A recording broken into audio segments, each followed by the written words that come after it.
Diane, I'm listening to a podcast, Black Lodge Trivia Night. I've never heard so many game aspirations in my life. So, now what do you think Patrick's doing? No, I'm not going to go there. It's not the same without him here. Yeah. Hello, and welcome to Black Lodge Trivia Night. We are Art and Matt. I'm Matt. He's Art. How's it going? Terrible fucking intro. It's the worst intro I've ever done. We're an actual play podcast. We're here tonight. This will be a little bit different, though we've done this before. This will be a little bit of a zero session and character creation, but also, I think, a little bit of Bookhouse Boys blend. So we're going to do a little bit of everything tonight. Art, how are you? I'm doing okay, and this is good. When it's been the two of us the last couple of times, we did Bonfire Walk with me, which is always great. But like I said, we are a tabletop actual play podcast, so it's good to find something that we want to take a shot at one-on-one. Yeah, it's kind of funny that this came out of the blue. I mean, anyone who's listened to more than one actual plays or discussion that I've been on, I've talked about a shit ton of different games I want to run, and I've teased things like Delta Green, Fall of Delta Green, and everything. And tonight, we're starting a one-on-one play of Swords of the Serpentine, which I don't think we've ever brought up. Never came up. And well, I mean, we can talk about why in just a little bit here, but it kind of like, oh, let me take a look at this. This isn't something I ever wanted to run before, but let me just check, and oh, damn, this looks pretty cool. Yes. Yeah, that's kind of what that. Now, you were interested in this before. Like, you owned this. You bought a physical copy when it came out and stuff. Yeah. I've and I gotta tell you, this thing is a beast. Like, it's like a, Lethal Weapon kind of girth and weight to it. But I think it's deceptively dense. Yes, yeah. And I did pick it up a while ago, and it's always been something that I've really been curious about. I always thought that if I'm gonna give Gumshoe a shot, this is how I want to do it. Even though when you say Gumshoe but sword and sorcery, most people are like, wait, what? It doesn't seem like a natural fit, but it was always the one that grabbed my attention the most. So I'm really excited that this, having never been mentioned before, suddenly shot to the front. Yeah, just like cut everything in line. Phoenix Rising, yeah. Yeah, I love it. Well, before we do that, talking about giving things a chance, I have some trivia for you tonight. So we have a little bit of business to take care of. Oh, yeah. Okay, this may be too easy, but it's relevant. What was the first full-length feature film written by David Lynch? Oh. Written, but doesn't necessarily mean he directed it. Oh, man. Well, let's back up one. Okay. What was the first feature film directed by David Lynch? Then we'll do the written. Okay. For that second part, I'm going to guess Eraserhead. That is correct. Okay. But you're now, yeah. So full feature, at least in terms of release. Maybe he had like a script for Dune. Well, no, that makes no sense. Maybe that was terrible. Maybe he had a script for Lost Highway in 1969, but it didn't come out till later. So that's interesting because I know Eraserhead took like 5 years to make or 7 years to make. So in my head, I wanted to guess Eraserhead because I don't know of a script before that, but it's starting to sound like maybe he had one before and I just have no idea what it is. I'm going to say Blue Velvet. Like he sat on that for a while, but I don't know. Oh, that could be the case. I think it's Eraserhead. I wasn't even trying to trick you, but then I was like, yeah. My guess would have been Eraserhead because I thought that was the first thing he did regardless. But there was a pretty big gap between Eraserhead and Blue Velvet. And obviously, like, Dune wasn't his own original work. I mean, he wrote the script, obviously, but right. I've not heard anything that was... I'm going strictly off IMDb here. I didn't even think, like, oh, did he sit on Mulholland Drive? Surely he didn't sit on Mulholland Drive before. No. My real guess, I was saying, oh, it must be a trick question. I would have guessed Eraserhead, but I was like, maybe the framing of it is trying to throw me off. Because I thought Eraserhead was the first thing he did regardless. It took him years to do it. Yeah, I think in between Eraserhead and Blue Velvet he got done because he did Dune. I think that's part of why he agreed to do it. Oh, okay. Like sort of the one for you, one for me kind of deal. And And then he also did the Elephant Man.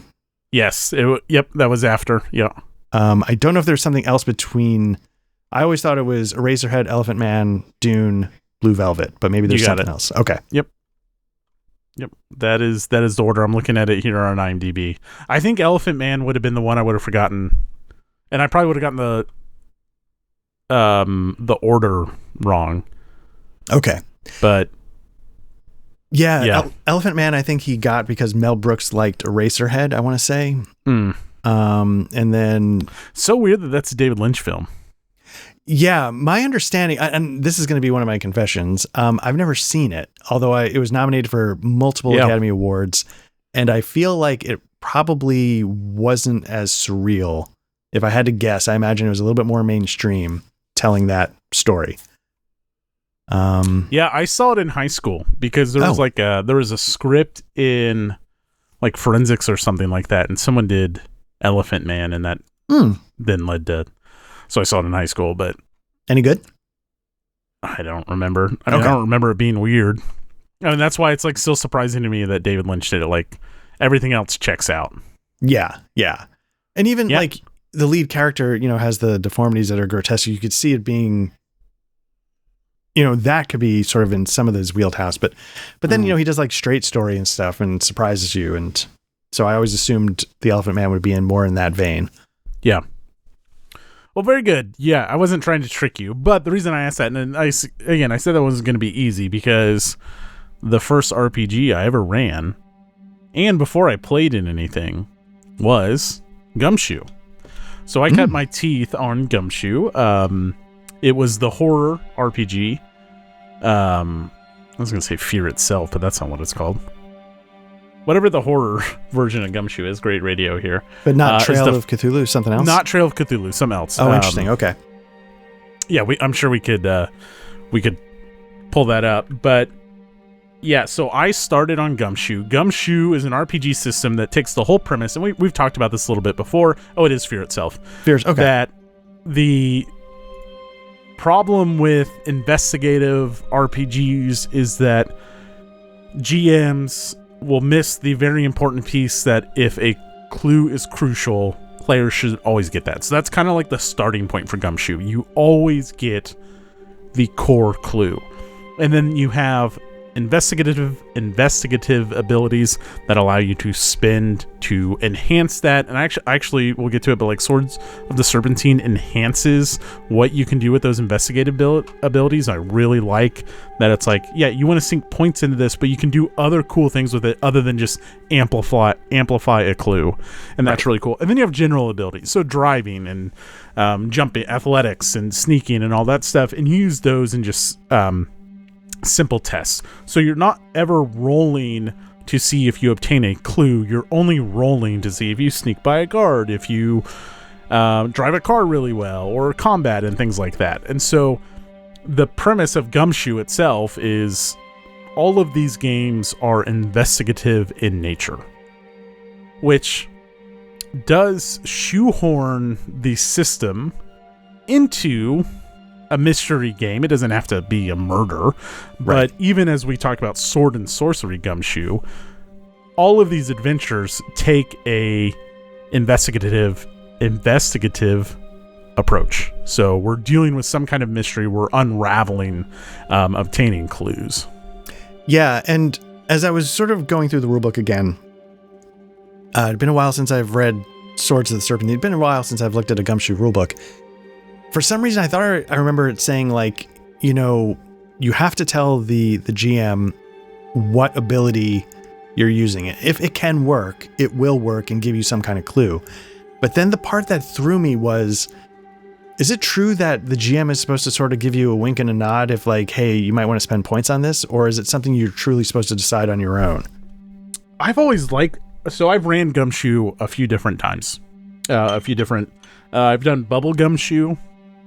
Which admittedly we never really, that was honestly like more collaborative storytelling. We never really relied on the mechanics. And then of course Fear Itself, which was the first thing I ran. I think when Gumshoe, and this is kind of one of my problems, maybe not problems, but I think where the game gets really ambitious is Gumshoe exceeds when the players know exactly what to do. It's kind of like Call of Cthulhu. If you want a clue, you need to go spend time at the library.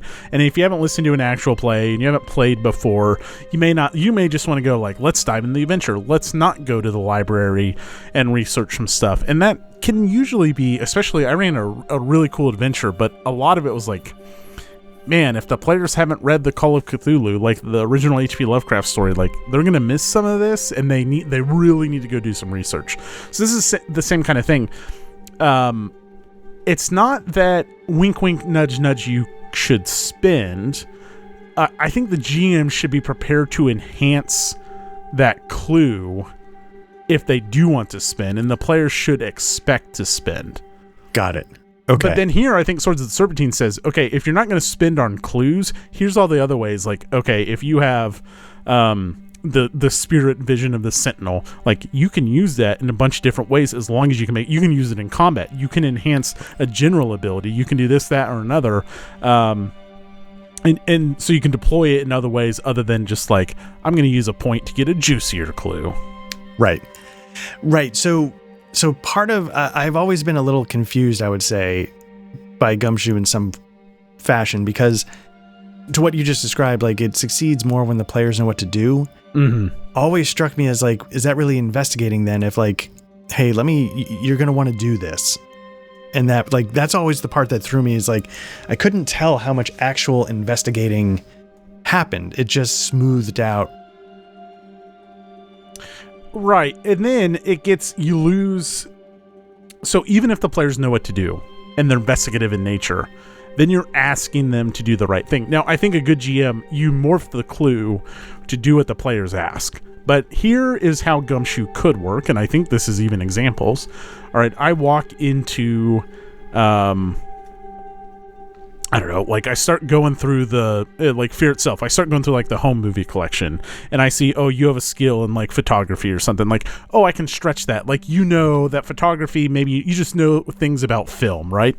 Okay, so you then determine that one of these VHSs, instead of being a commercial release, is a homemade movie or something like that. Like, that's the clue you get. Like, I've done the work for you, where I think it's a lot more interesting if the player's like, I want to go through their home movies and I'm using my photo skills because it gives me a background in film to look to see if anything's out of the ordinary. Like, that's more interesting, but then you kind of have to do that with everything. So it's like the GM is telling you like, oh, you checked this box. So because you had this box checked, then I'm going to give you the clue. Now, what Swords of the Serpentine does is give you general investigative abilities. So if you're going to play a thief, you have like this dumb luck skill. You have the skill where you know the city's secrets and things like that. And you can morph all of those if you're creative enough to get a clue. And so then it's on the GM. But it is kind of this weird like, oh, I'm just going to see if you have the right boxes checked before I give you this clue. Right. And so I never quite understood. And I say that having never played it, which is part of why I'm so excited to jump into this, because I'm always like, I feel like in practice, people love the system. So once you get it up and running, it's different than I'm thinking, like, as I read it on paper. Yeah. I don't know if it's ever hit the way I wanted it to hit, but I've never like ran or played with an experienced group who's done a lot of Gumshoe. Right. Like, we've always been, except for like I'd ran Bubble Gumshoe, I'd already done Fear Itself. All the players in those situations were brand new. So I think it's, that's interesting. Like you mentioned, like the players are all brand new. This was the first system you ran.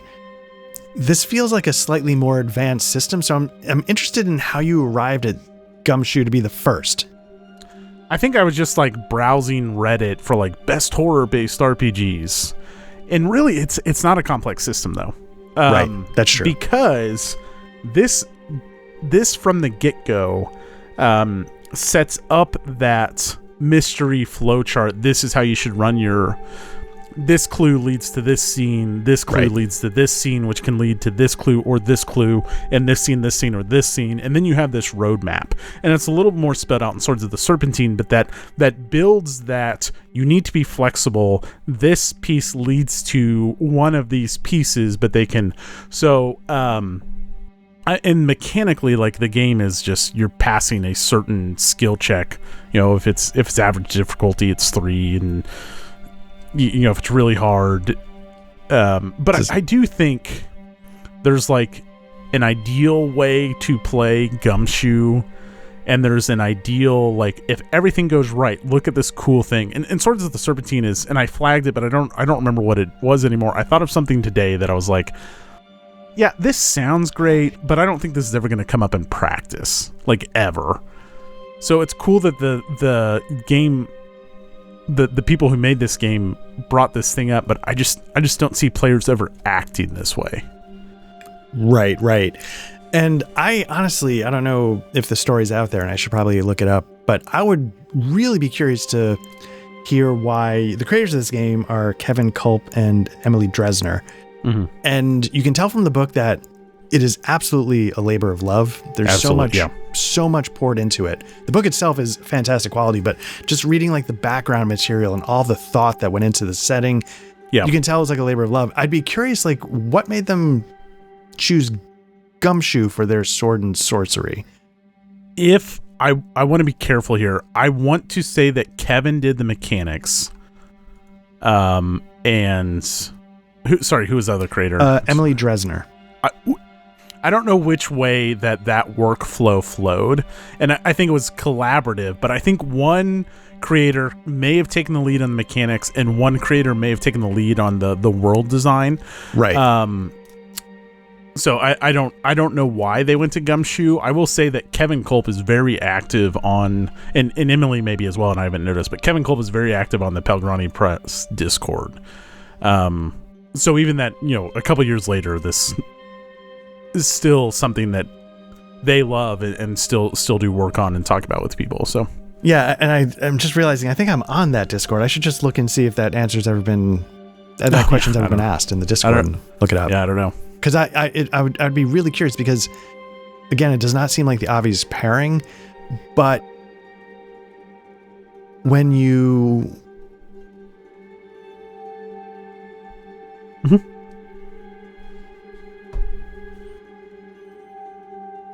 All right. Sorry about that. No, that's all right. When you start to get into the world, it really is an investigative sword and sorcery game. And and I think I mentioned this to you on our little side chats and stuff, but there's a video game from way back called Thief: The Dark Project, which is very much, I'm getting that vibe, you know, real strong here. And it's going to inspire how I approach my character and what I try and do, because that is like a stealth game, you know, and it sort of pioneered a lot of like the modern stealth mechanics you would see in like Splinter Cell and things like that. But at its heart, though, it's an investigation. You know, there's a mystery, like who's controlling the city? What's the conspiracy behind all of this? Why? And it's got the great start of like, I'm going to break into this house and go steal some gold. But then next thing you know, like, what's this scroll and what is it referring to, this meeting? I should check out the meeting, you know? And so it evolves into like an investigation. It's one of the things that I always thought was so great about the game. And when I was reading this, I was like, oh my God, like this is going to be so good, because I'm making these connections that are incredibly nostalgic with something that I really loved. And just right away, it jumped off the page in that sense. Like this, like a real, like, grit and grime to the city that I think is going to be really fun to explore. I think that's the strong suit. I'm sure that we will get into this nice flow, and as you identify your character, like you'll lean more on your... And the book talks about this, right? Like, I think it addresses, like, there's going to be some nights when the players just take the ball and run with it. I mean, just look at, like, Patrick and I in Rosewood Abbey. Like, that first night we were just supposed to introduce our characters, and then we just, like, start sketching the a symbol of a rose and like coming up with bullshit on our own. There's nothing preventing you from doing that, and that's right. So like I think we'll get that. What I can't wait for is everything you just said. The setting and the world of Eversink, they do such a great job of immediately through the description, the intro description of the setting, and then they give you these 10 rumors about Eversink that immediately just like, I'm playing in a very cool world where your fate is just determined by this cruel mistress goddess, whether you're in her favor or not, or maybe it's determined by some corrupt fucking city guard that just like fucking killed you. Like corruption runs rampant, and the city is alive, and it stinks, and it's corrupt, and it's filthy, and it's sinking into the ocean, and it's overcrowded, and there's all these like warring factions. I think I couldn't agree more. Like Gumshoe, it is what it is. This setting is, I get grabbed by a lot of settings. I mean, it's really easy for me to get horned up about things and get excited, but it is like one of the cooler, as much as I love Pathfinder, there's a lot of those settings that I don't give two shits about. Like, the Mwangi Expanse like really spoke to me, like, oh, that's really cool, like uncharted lands, you can do some cool stuff here, but there's a lot of stuff like High Helm and stuff I don't give two shits about. Like, that's just generic Dwarf City. I don't care. This, I hope, continue. Like, my expectation is this is going to be one of my favorite all-time fantasy city settings. We'll see if it comes to that, but how it's presented, it's like, oh, you can do some cool shit here, and you can really tweak it to be its own thing too. Like, it's generic enough that this can be whatever city you want it to be, but they've packed it so full of flavor that it's like, oh, this place is cool. Like, people aren't buried here. You build a statue of them, and you don't fuck with people's statues. Oh, and guess what? There's fucking ghosts running around. Right. So, yeah, and two things. As soon as you said stupid fucking Dwarf City, somewhere Patrick stirred and realized something was different. Second thing, I will say I almost never care about city settings in RPGs, especially fantasy RPGs. This is one of the few times this, and like, I think I've got a bunch of Lankmar stuff for Savage Worlds. But I'll say, even that, I was like, yeah, no, this is cool. But this city, like for the people out there, even if you don't want Gumshoe, but you want an amazing setting, I think it's worth the effort to buy the book and then bring it to whatever system you want. Yeah. Not that system doesn't matter, but the setting is so rich and interesting. Like you were mentioning, like you were reading the rumors. I was going through the stuff, and as soon as I saw the rumor, I was like, you know what? I'm going to stop, because I'm so curious about what's going on here. I want to know the setting, but I don't want to know the setting. Like, I don't. Okay. You know what I mean? Okay. Like, I'll have to work those in then. Yeah. Yeah. I wanted them to all be available to you without, as a surprise if you wanted them to, because I'm like, you know what? I really want to get in it. Some of them are general, and maybe I'll like start with those, but some of them like could be cool. Like, you know, we kind of talked about, like, we've left this open. Like, I've got a couple different scenarios that I'm toying with. I think one works better with a group, so I'm going to drop it. Okay. And it's really self-contained. Like, we wouldn't explore the city. We're basically at a fucking murder mystery dinner party with fucking name any fucking Agatha Christie character. Like, why are there so many the whole premise is like, why are there so many fucking murders around Miss Marple? You know, like, or fucking right. She's the angel of death. Exactly. That one's a really cool one. I didn't read too far into it. It's just like, well, if I don't get to read it, I want to play this someday. So I'm looking at two others, and so we kind of left this open. But you've toyed around with, the thief really speaks to me, and I think the thief here is a really cool profession to be. Just like in this city, like, thieves are something. I mean, they might be like poor shit, but like, anyways, you could like pick up some of those clues just in like passively being, or those rumors just passively being a thief. Yeah. That was the thing I was really impressed with.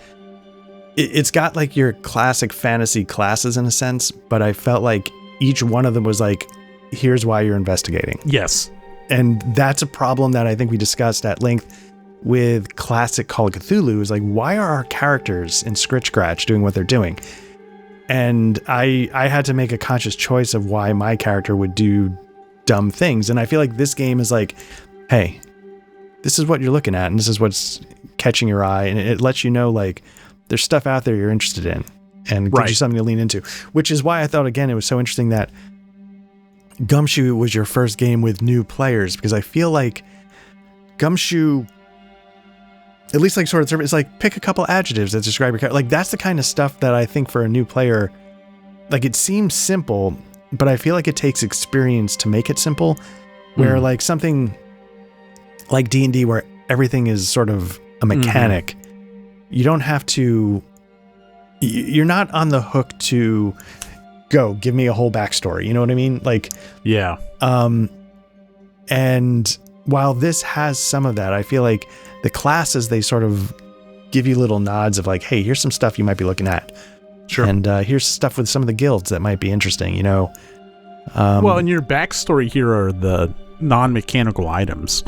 Right, which I also think is a tough thing for new players to... That is tough, and that wasn't present in Fear itself. I mean, you got to consider the scope of that first game. I wanted to tell a horror story set in Lake of the Ozarks, and like I had these scenes in my mind that I imagined. Plus, there was a scenario in a Fear itself scenario that it's like, oh, these are some really good clues that I can work into my horror story. Like, I can make this house my own. And so I was able to do that. But then you didn't it was just like, okay, players, you are two college kids that are going back to, like, a friend of yours is back at home. And so I think that helped. But, yeah, I mean, we could probably, I'll be curious to see what we think. Because, again, it'll go into, am I just feeding you clues because you've checked a box? Are you actively engaging? And maybe it like takes a little bit of nudging, like, Art, there's this body laying in the ground. Like, obviously you can discern that this body is dead. Like, you don't need Leechcraft to determine that this guy is dead. Right. Is there something you want to do to, like, what do you want to do? And like, you could say like, I want to use skullduggery in this way. And we'll get there. I hope we get there. And I think that's where the game asks you to get there. So, I don't know. Right. And I'm also kind of curious, and just for the listeners, I think we should preface this by saying, like, we are setting this up and getting it ready to go. Yeah. But in terms of the schedule, we're getting it ready to go because we're pretty sure we're going to need it in the relatively near future, but not immediately. Mm-hmm. But at the time of this recording, we've also been doing a little bit of Rosewood Abbey. And the interesting thing about Rosewood Abbey is while it doesn't have quite the same investigative mechanics, it has a move which is like search for clues. Yeah. And I'm kind of curious to compare it to that, where it's just like both are a little bit like jazz, a little riffing, but this one is very much like jazz but accounting. A little bit, but I think you need to. So what's interesting is, and I think this is the premise of Rosewood Abbey and Brindlewood Bay, is the clues don't drive the story. You play to find out. And that's not what's happening here. But if it's clue 1 leads to scene 2, clue 1 needs to be a little bit flexible. Now, there's something that's like, this clue, this is really going to tell the story. But if you can be a little more vague or have a few different options for what that clue is that drives them to the next story. Okay, they see, when we ran Bubblegum Shoe, maybe they overhear a phone call between like 2 armed guards, or they see like an SUV pull out of a parking lot with like their friend in it, and they like notice a bumper plate. Like, there's a couple different ways to say like, we need to look into these guys that took our friend. Either we overheard, you know, like, that's a bad example, but I'm just like thinking here. It's like there is a little bit of like, I think key clues can be really interesting, but you need to be able to morph your clues to work with what the players are giving you. Whereas in, correct me if I'm wrong, with Rosewood Abbey, it's the clues don't only matter when we're trying to like wrap it up, right? It's not like you need to find the apple with the spider in it. Like, right. Terrible fucking clue in it. Right. And in fact, they give you a list of possible clues, but they're very vague so that you can tailor them to your situation. And I will say, like, one of the interesting things, I skipped anything about like GMing Swords of the Serpentine, because again, I genuinely don't want this to be spoiled, and I didn't know what was where. Mm-hmm. Have you ever looked at, you know, we're sort of like a little bit of a broad Gumshoe discussion. Have you ever spent much time looking at Night's Black Agents? Yeah. Yeah, but mainly only generally, yes. There's also the Dracula dossier, which is like regarded as like one of the best RPG supplements ever made. I've never read it because I have this like grand idea, like someone will run that for me someday. Like I'm going to experience the Dracula dossier. I've spent more time on Night's Black Agent solo ops. Okay. If this goes well, I want to do that because even though it's vampires, it's spies, and I think it's going to speak to you. So I'm kind of hoping that Gumshoe does well. Yeah. So what I'll say is two things. Let's give the Dracula dossier to Patrick. He's on it. Okay, good. Perfect. Okay, so we've got that off our list. You can do that right after King Mick. Exactly. Right. So we've got that scheduled. We've got that sort of like it in sent it away. But one of the nice things, and I'm curious if sort of the Serpentines does this, one of the nice things about Night's Black Agent is you're describing like how, this clue leads to scene 2 and stuff like that. And it's really good. Gumshoe in my head is a little bit explains to you like, hey, it's not a line, it's sort of like a web. Yep. And Night's Black Agent might have one of the best, like, hey, here's how you structure your investigative mystery game. So like this connects to that, but it can also connect to here. So you're never stuck. And I thought that was maybe, it's a little complex and maybe not for the beginner GM, but I thought it was a really good tool to be like, hey, and this is maybe like really old Call of Cthulhu is very much like you need A because that leads to B, where the Night's Black Agent and my impression of sort of Gumshoe is explaining like, no, A can be B, but it can also be C, and you're going to need C to connect to B and back to A and maybe to D. And so it just becomes this tangle so that you always have somewhere to go, which I think is probably maybe the most valuable part of what I took from Gumshoe, having never played it. I have subconsciously, I've not explicitly thought, oh, I'm doing a Gumshoe roadmap, but you played in my Alien game. Every single one of those scenarios was mapped out on graph paper as very much and I'll pull it up here. This is how sort of the Serpentine presents it. You have lead-ins, things that lead to the scene, and lead out. Now, so this is pretty linear, right? And if a perfect world, you'd have another branch. But you get down here, and you have all these scenes leading in with different ways to lead out. You can move side to side. You can go down. There's different ways you advance the storyline. And almost every adventure that I've come up with on my own is plotted out like that on paper, so I visualize it. I don't need every single detail. I don't write out the descriptions like you smell the stale air of the ship that's been floating in space for 6 months uninhabited. Like that's just stuff you got to come up with and know. But like you plot out like they arrive on the ship and there's 2 paths that they can go down, and if they go down here they're gonna see this, and that'll lead to this event triggers whatever. Like it doesn't have to be so investigative, it can be anything. But I think that is like, for me, that's one of the best ways to visualize an adventure, and it's just stuck with me, and I like processing that information anyway, like that way.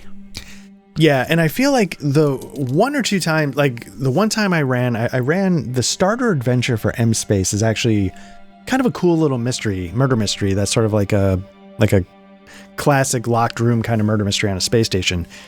And I feel like I was sort of doing unintentionally what Night's Black Agent was telling, sort of with that weave, because what I did was I was like, I'm not going to say like the story is this and then that happens. I'm just going to be like, this is physically the station, and I know how the person was murdered, but I'm not going to want it to proceed in any way. I'm not going to, it's just, I know what the physical space is, and I know the answer.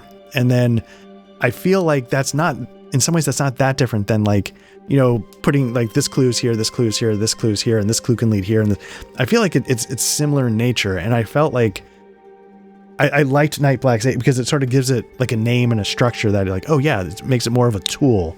I'll have to look at that one some more.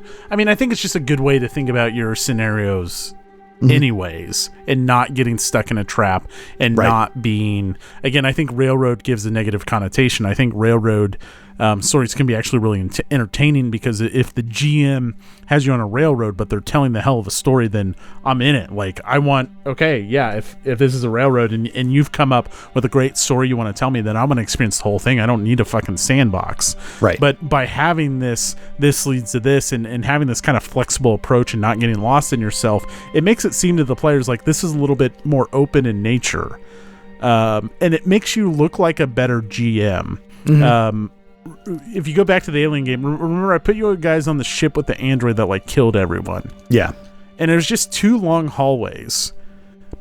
And there was no, like, you guys made, like, you had to explore because the ship was locked. Like, the airlock got locked. So you had to go find the override. That was really it. And then I had like a bunch of scenes that were just going to trigger. Like, when I thought it was going to, good point. Like, I did like I introduced the revolver on a spaceship, you know, like, right. Like, that's there to create some drama when someone inevitably is going to fire that gun. And just shit like that. But it was more just like, these are the things that are going to happen at the right time. And that's not too different here. But anyways. Yeah, it's good fundamental investigative structure. And they write it out for you in a way that I thought was a good explainer. I agree.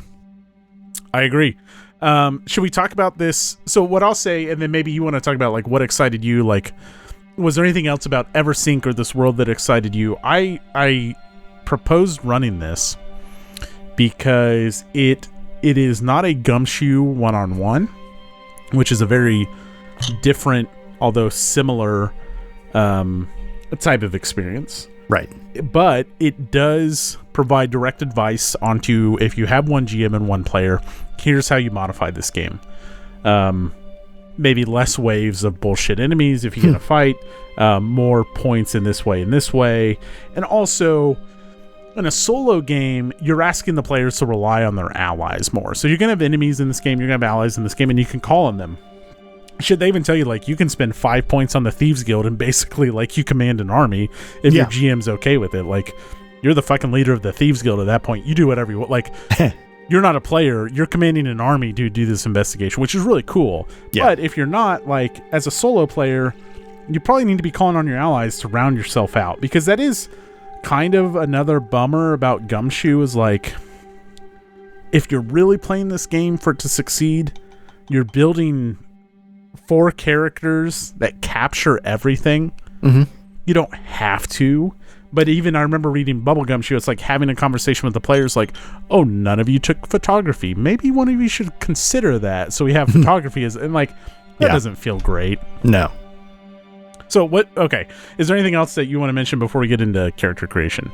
Also, I'm getting a little saucy. This line is going down really smooth. Nice. Politics. Matt, what are you thinking? No. Let me tell you about RFK. Okay. So anything else about this setting that really jumped out? I know I mentioned that I really like the idea of the Triskadane as part of the setting. Yeah, tell us about them. They're like this secret. Yeah, so it's again like everything is a mystery. So the Triskadane, so once a year during like, I don't know if it's like the Harvest Festival or something like that, the goddess, is it Denari? Yeah. Okay.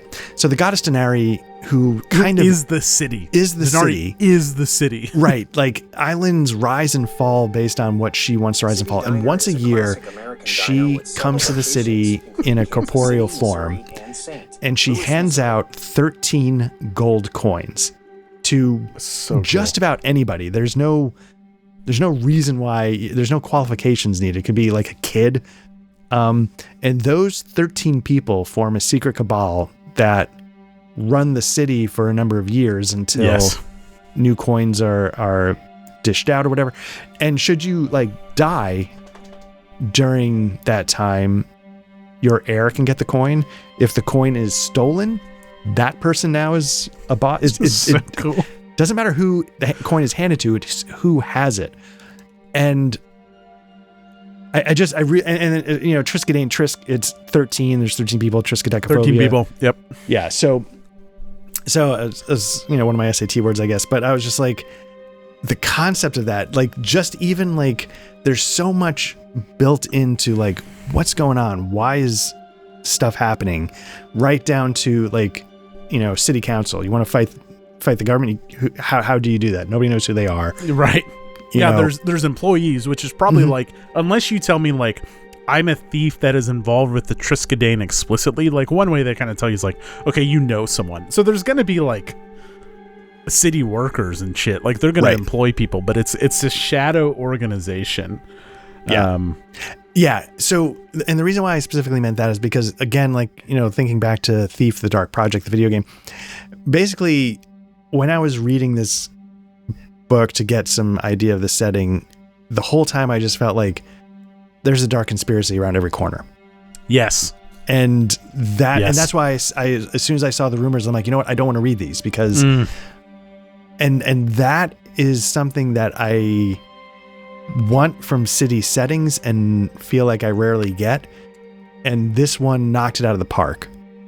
So I'm going to read the Triskelion rumor because it's so broad. Like I promise you, this is not spoiling anything, but this is so some of these are more specific, but they're all just broadly either painting the factions or painting the way of life in this city. So 13 anonymous shapes meet in a shimmering room of illusion and lies. Districts and guilds rise and fall on a single word. Like that's one of the clues. So you could be safe to read them. I will try to work like, I think some of them could just be like your passive observation, like you're just walking home at night, or you're pulling off a job in the wealth district where like noble families, some of them are just like barely holding on, and it's all an illusion, but they don't want to bring disrespect to their family name. So it's like the old Mickey Mouse commercial where they're like slicing the ham to where you can like see through it, but they're not losing their fucking estate, know? And it's shit like that. So like there is some stuff you can pick up passively. I don't think you would have seen that clue, but that's the kind of stuff that this book paints. You like the Triskelion. I loved that sorcery is tied to corruption. You cannot be a sorcerer without levels of corruption, which is like really, I don't know. That speaks to me. I'll admit I haven't spent a lot of time with the magic because once you said thief, it's like, well, I can spend my time like looking at these other things than this magic system. But I do think that's a cool premise. I mean, that's one thing I love about Symbaroum is magic corrupts, but here explicitly, like you have to be corrupted to be dabbling in sorcery. Right. And I like that because I think that's what makes it sword and sorcery, right? That's like the tenet, like there's always like this dark side to magic. And what's interesting about Eversink is it's not illegal to be a sorcerer. No. It's illegal to introduce corruption to the city. Yes. But you can't do one without the other. So I just thought that was sort of like an interesting little distinction. And then the punishment for doing that is severe. You have a city watch that uncovers all these murders, but the solve rate is abysmally low. Either they don't get solved, or someone's getting paid off or bribed or something. Like they bring setting wise, this book is strictly outstanding. Over the weekend, I was we had a little like family get together at the lake, and just like driving up, I went up a little bit early, so it was me and the dog driving up. And so I had a little commute, and I was just thinking the whole time about like the Black Lodge Trivia Night world. And what if we had this collaborative world where we, you take a part of the planet, I take a part of the planet, and we're telling this story, and it could be system agnostic. You can do whatever you want it. And I thought, without a doubt, this would be my coastal city. No, I may shape it and make it a little less like this has like grand structures and old architecture and shit. I want like Swamp of Sorrows, like things on stilts, half falling over. But this is my ideal coastal city. It's so good. It just I would make, if I made one tweak to this setting, I would make it a little bit darker. Like give it a little bit a little New Orleans, Savannah moss, hanging from the trees feel. And then I would just be, I don't think I'd play anywhere else. Like I'd just explore the city for the rest of my life. Like that'd be perfect for me. Yeah. And what I'll say about this game is that, so, and I've said this somewhere about Columbia Games' Harn, where I did a Bookhouse Boys where I think I talked about that. And one of the things I said about that is when I read through the books, there were little nuggets that jumped out at me, and I immediately started to flesh them out and turn them into this like 3-dimensional moment or story. Now, I'll say this, like a lot of games do that. And it's just a personal reaction, whether or not it fires off your imagination. And I will say that this is one of those games that for some reason it just connected with whatever my DNA is and started immediately firing off the way. And it's not like I said, a lot of games do it, and it's just, you know, hey, just sometimes it doesn't work out. But this one, immediately, I was just, as soon as I started reading stuff, I'm like, and things were just popping into my head for some reason. They put so much thought into this world, but then they also leave it open. I think this is the first Gumshoe rulebook where I've seen it said like, oh, you know what? This isn't explicitly steampunk, but just add a tinkering ability. Right. Now, I tweaked Bubble Gumshoe to take photography out, and I made it something a little bit more general. Like, I didn't think I rated the hit Netflix show Outer Banks, which is just fucking trash TV, but it fucking speaks to me. It's fucking Outer Banks, North Carolina, which is one of my favorite places to go, and fucking Pirates Treasure, let's fucking go. And so that's what I ran. And I was like, all right, photography's out. I don't even remember what I subbed in anymore. And that was just a thought I had on my own. But these two giving you the permission, just change an ability, and all of a sudden you've changed this world.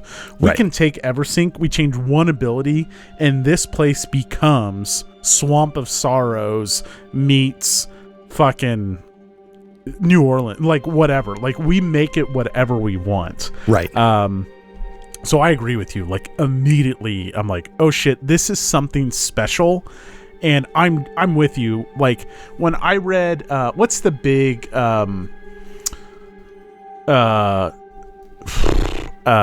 new 5th edition city in D&D. Oh, like on the Forbidden Coast or whatever. You're talking about like Neverwinter, Baldur's Gate? Not Waterdeep, but there's another city on the coast that's like, but take Waterdeep. Like, I've never been interested really to learn more about Waterdeep. Right. I love this. Like, this setting is so cool. So what I want you to do is, after we do this, is you need to run something in this city. It doesn't have to be Gumshoe. And it could be Gumshoe. It could be another investigation. I don't care. Right. But this needs to be home for a little bit. It's interesting that you said, like, in the shared Black Lodge Trivia Night world, this would be your coastal city. Because, you know, I think I've sort of flirted with mentioning that, you know, there's sort of like this fantasy homebrew idea I kicked around a little bit. Yeah. And the way it starts is I need the players to tell me why they got kicked out of the city. Now, I didn't have a city in mind, but maybe now we do. This is the city. Maybe this is like, why do you have to flee Eversink? Because your homebrew is dark fantasy. Yeah. You could make this dark fantasy so easily. Yes. That secret cabal of 13, the corruption of sorcery, thieves guild, a corrupt ass city guard. Like, come on, this, like, yeah, this is written in Gumshoe, so it's a little more Terry Pratchett, but this real quick becomes like whatever you want it to be. Absolutely. And this city, absolutely, like, did you destroy someone's statue?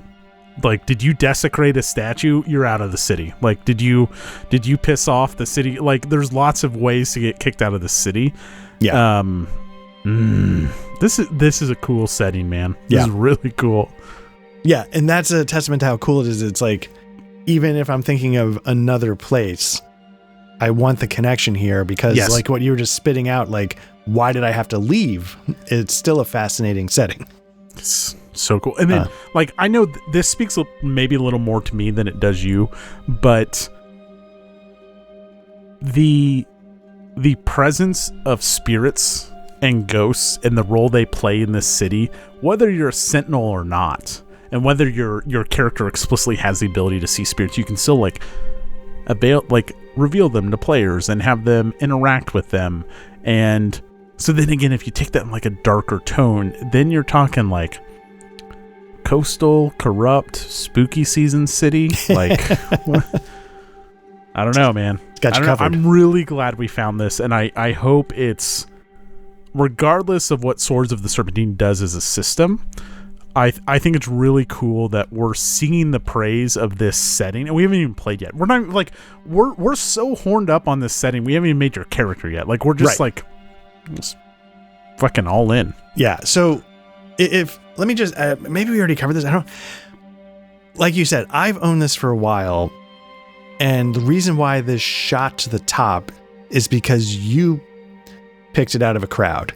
I picked it out of a crowd because I did a best one-on-one RPG that's not oh my gosh, Ironsworn, but not that I love Ironsworn. Ironsworn is so cool, but it's like we always like talk about it, we never commit to it, right? So I was like, I want to do something a little bit different.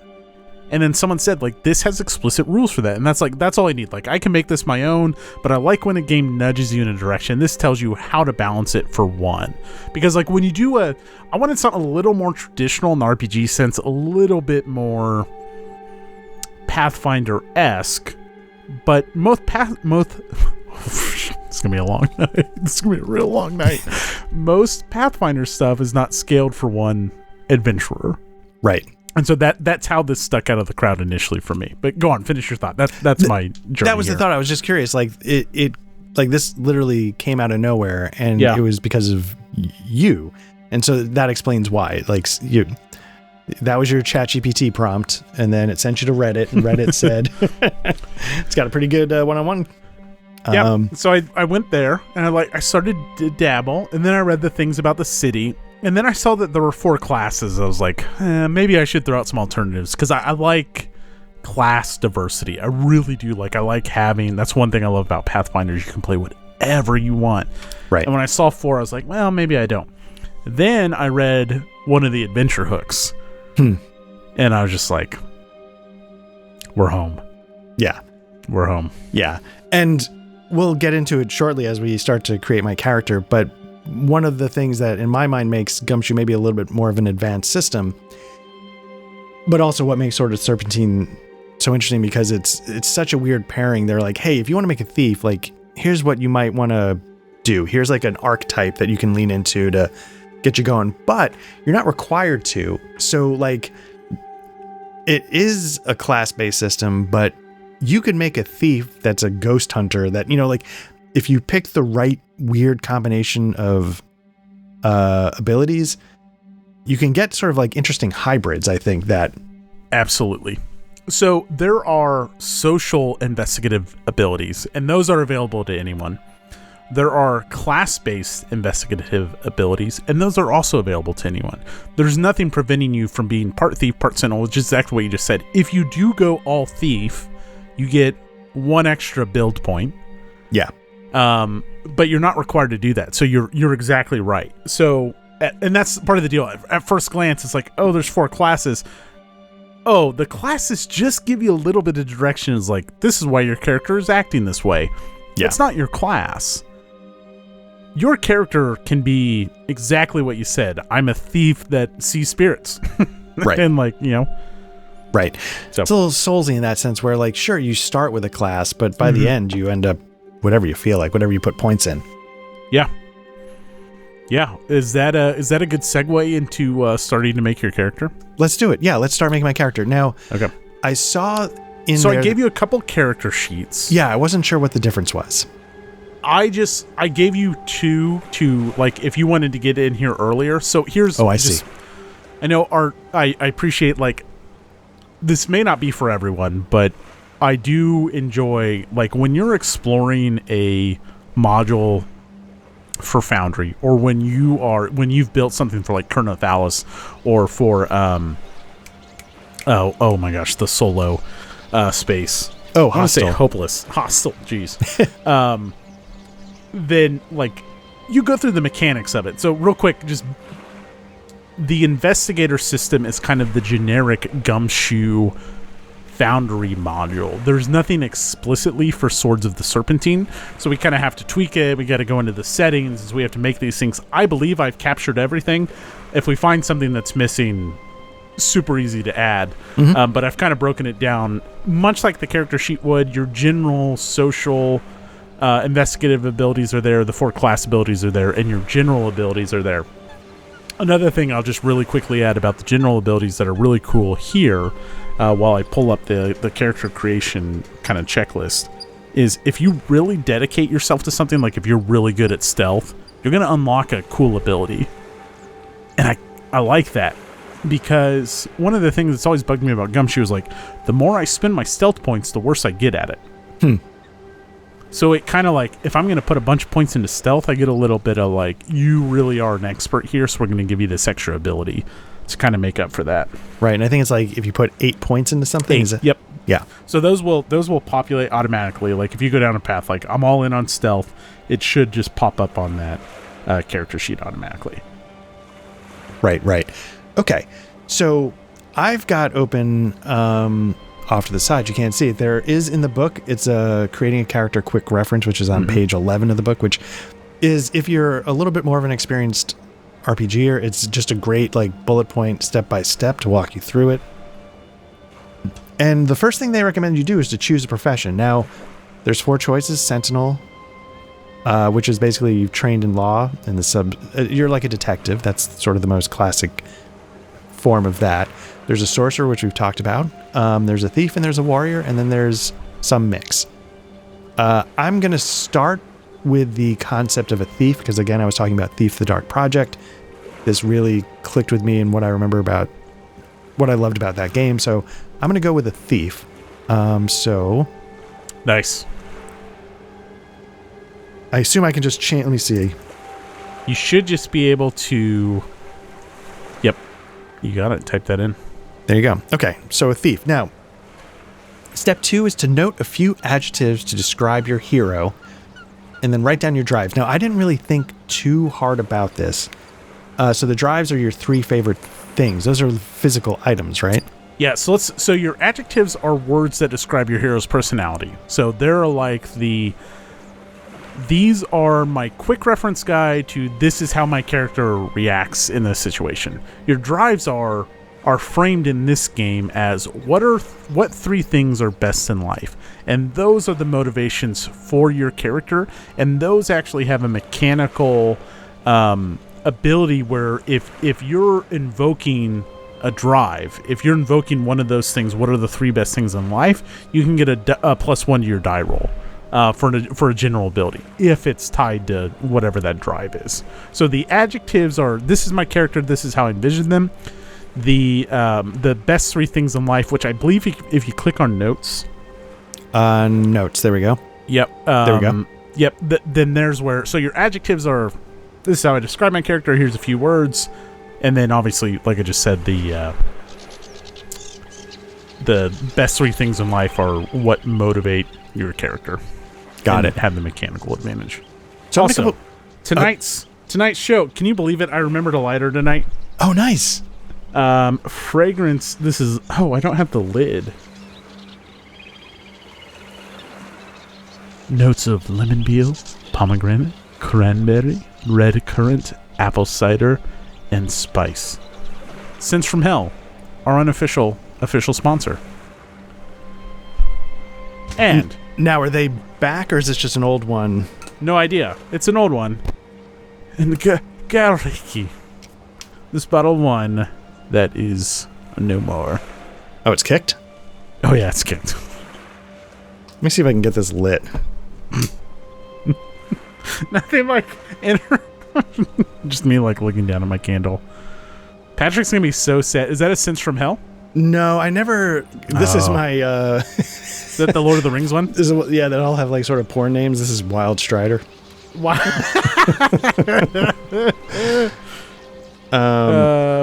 Dang, I wish I. You know what? Let's see if Sense from Hell's back, because I love their candles. They smell so good. Yeah, we. You know, my wife got me a candle making kit for Christmas. Oh no, I didn't know that. Have you? Yeah, I went down a weird rabbit hole where I was watching like how-to videos. And it's like, you know what? This actually kind of looks like they're back.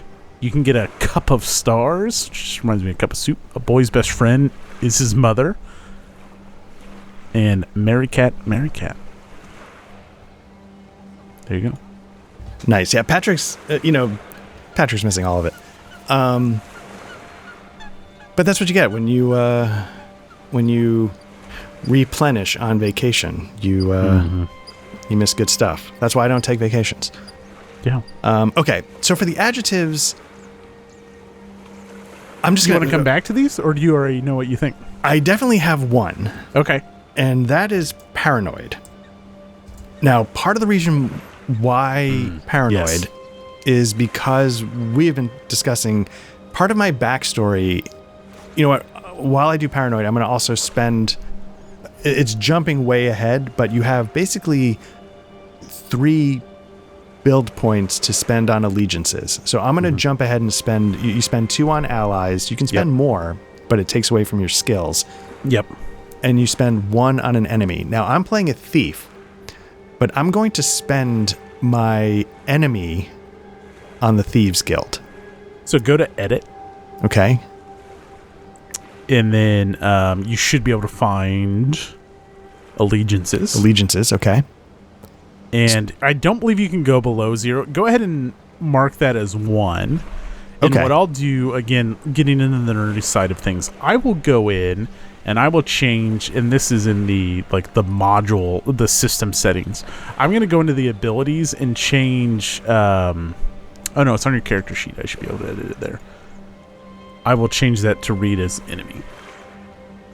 Okay. Now, the reason why and I very specifically, because again, I keep mentioning Thief the Dark Project, but I very specifically, when I saw Thief, and then I saw that the Thieves Guild, I'm like, oh, I bet a lot of people put a point as an alliance, like you're part of the Thieves Guild, or you put 2 points in, so you've got some status there. I wanted to be cast out. And I don't want to understand why. I know I betrayed somebody. I don't know who. I have an idea and you don't want to know why. What's that? Like, you want to find out why as we play, maybe? Yes. Yeah. Ambitious for the first scenario, but okay.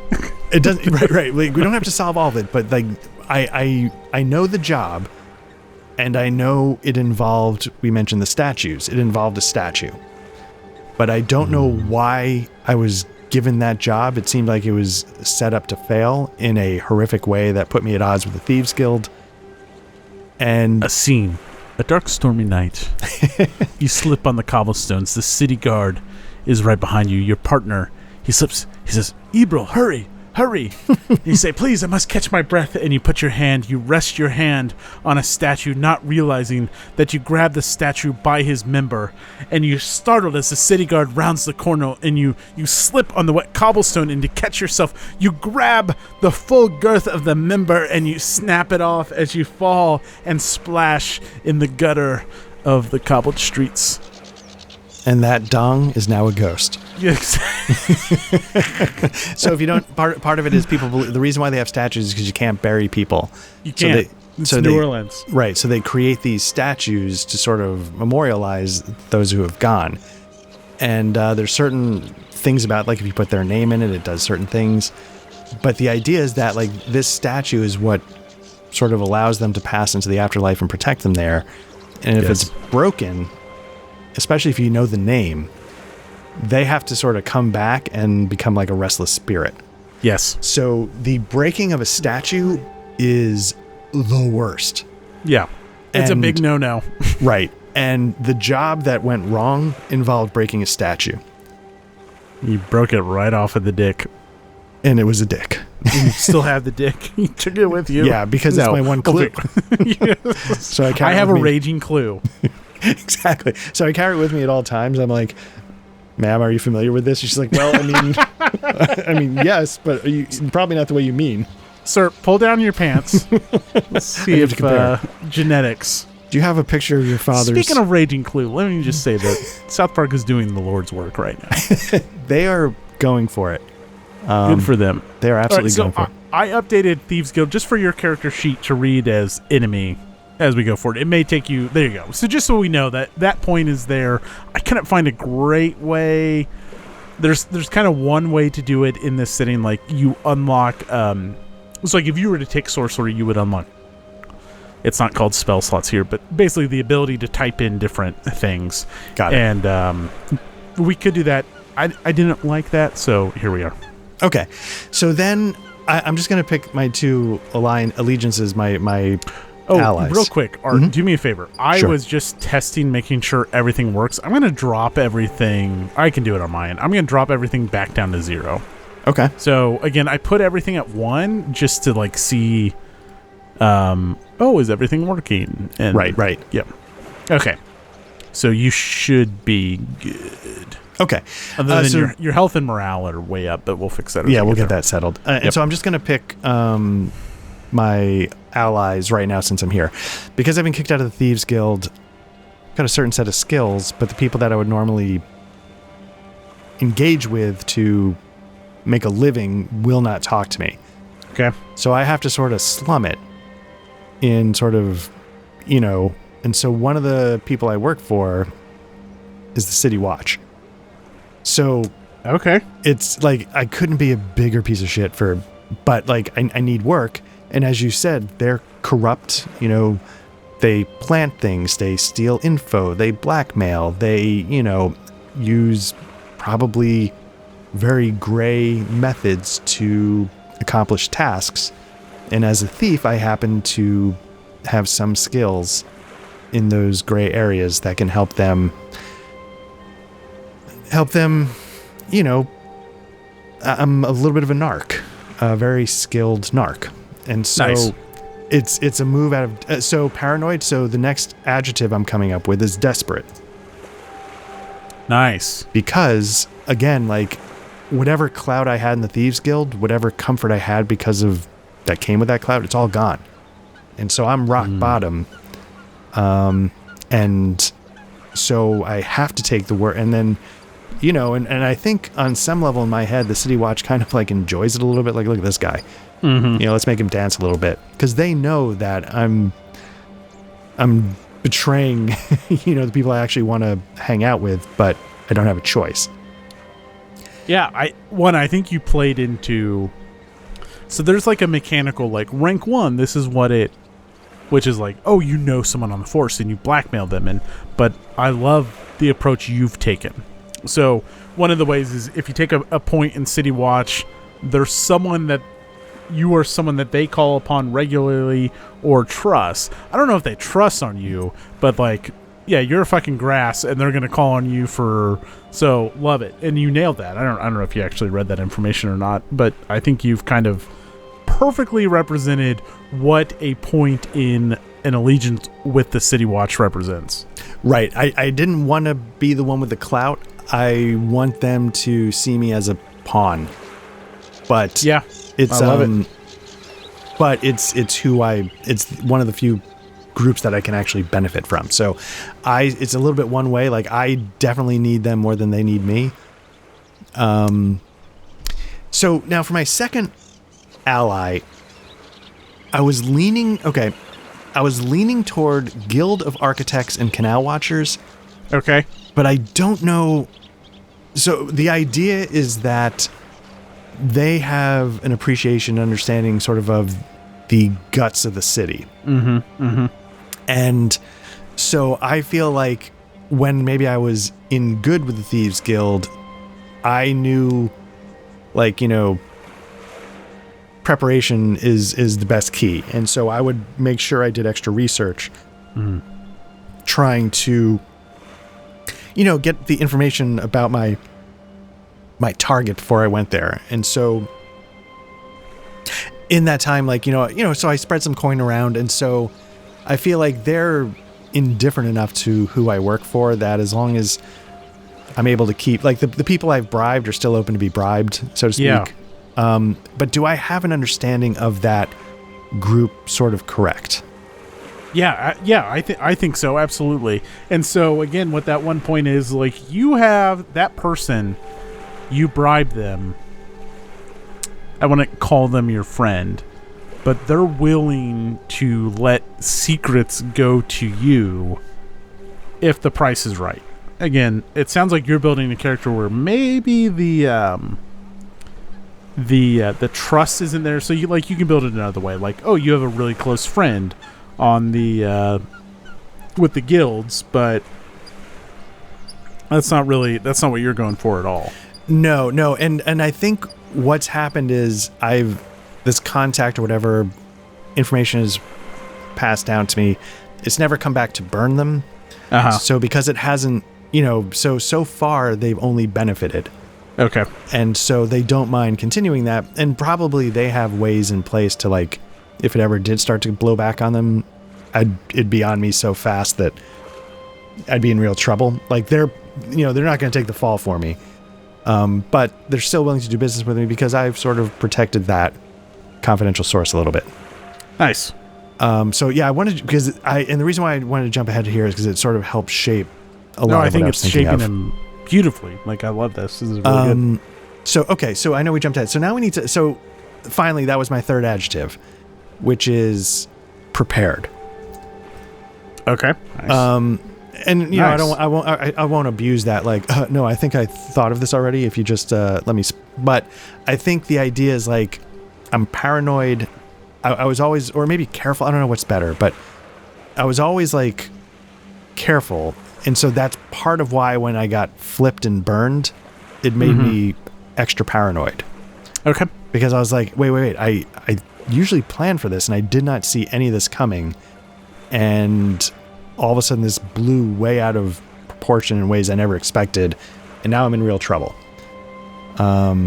So those are my three adjectives. I like that. Worth noting in this, like, this would be true of anything, but this game explicitly, like, your adjectives can change. Yes. The gear that defines you can change, which I think is really cool. Yeah.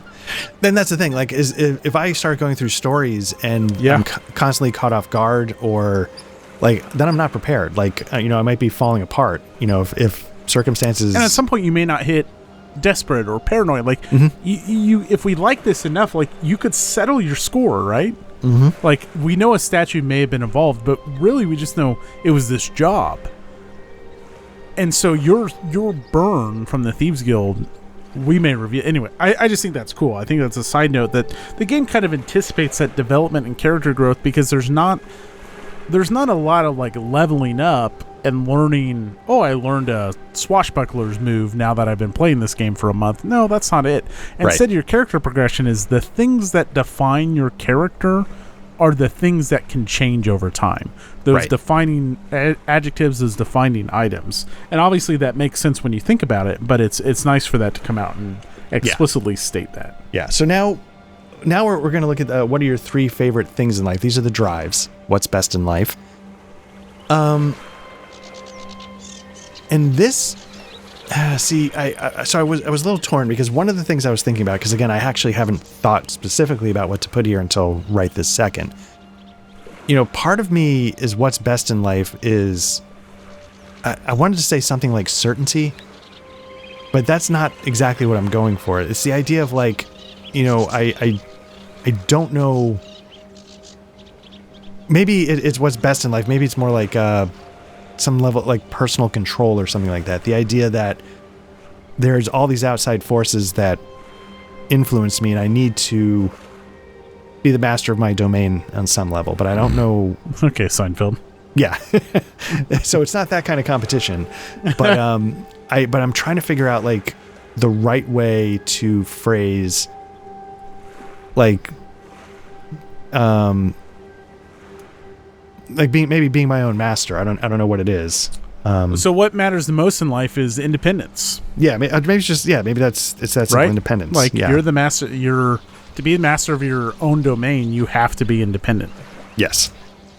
What else is best in life? Independence. Maybe one is independence and control, or just to, like, double dip and make it a little bit richer, right? Like, you're paranoid, you're desperate, but you want to, you may be those things, but you strive to being, and maybe independence captures it enough, but well, let's leave it broad for now, just in case. Sure. It might help. And then the second thing I was thinking was, I don't need gold toilets. I don't need gold spray painted knickknacks all over my fireplace. Okay. But I do, like, I'm going to put a warm fire. Nice. It's hinting at the fact that like I don't need a lot, but I will appreciate like the little things that some people take for granted, some people would kill for, and just having like that one step above, oh my God, this is the worst. And I like how you phrase that, because a warm fire represents it captures so many things. Like you could just as easily say the things that are what is best in life is stability.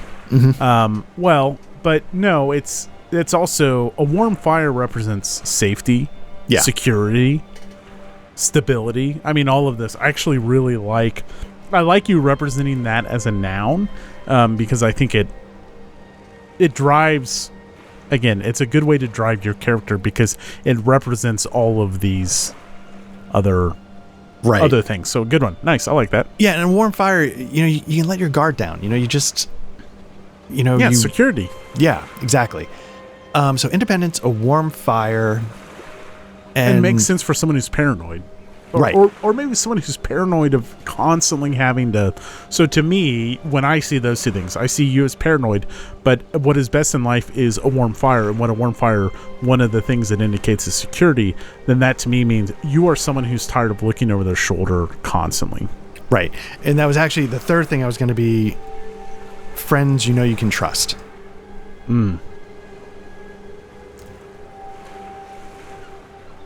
are going to be the three things. Because right now, I don't have that. Nice. Okay. Cool. I like it. All right. And again, those can change. Like yeah, absolutely. Yeah. And I think it's probably good if they do. Sure. Okay, so now the next step is when you start getting into sort of the nitty gritty. It's now we're going to assign investigative build points. Why don't you close your character sheet and reopen it, because I dropped those points and you may need to as well. Oh, okay.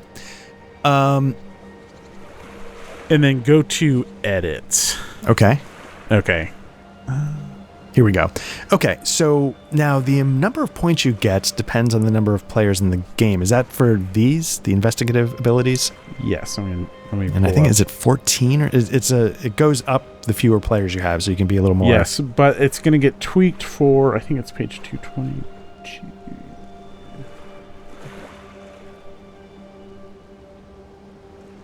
Okay.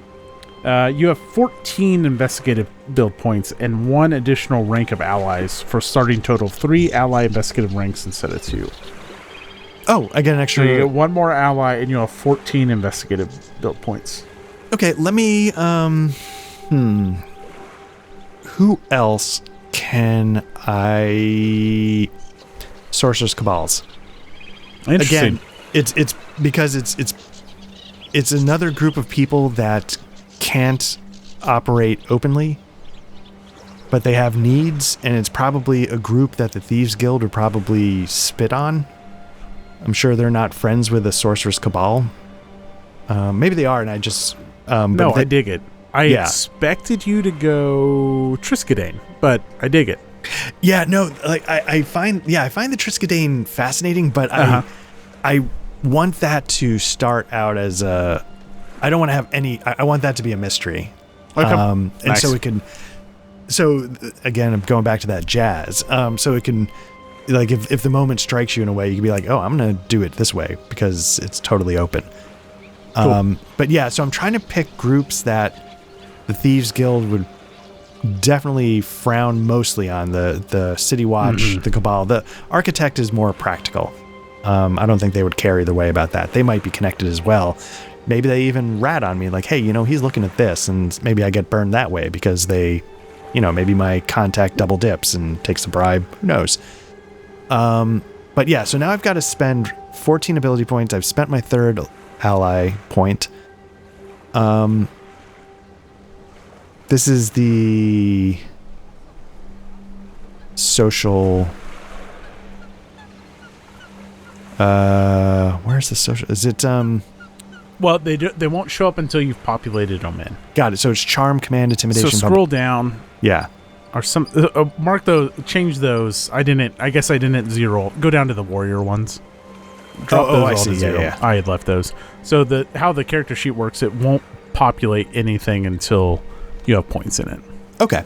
So the idea is I spend 14 points, and this includes the thief ones, right? Is this... Mm-hmm. Okay. Mm-hmm. Except for the bonus one if you go all exclusive thief. Man, I can't see not taking some of these social ones. Well, with 14... It would be hard not to, right? I mean, well, so you can take the social ones. You can take the social ones, of course. Those... Oh, but so you can do social plus thief and get the bonus point if you want. Got it, right. I just can't creep into the other... You may, but you'll lose the bonus. You lose the bonus, right? Yeah, because... Okay, so first things first. Art, real quick, just one point on your ally point you just spent. You could bump something up to 2.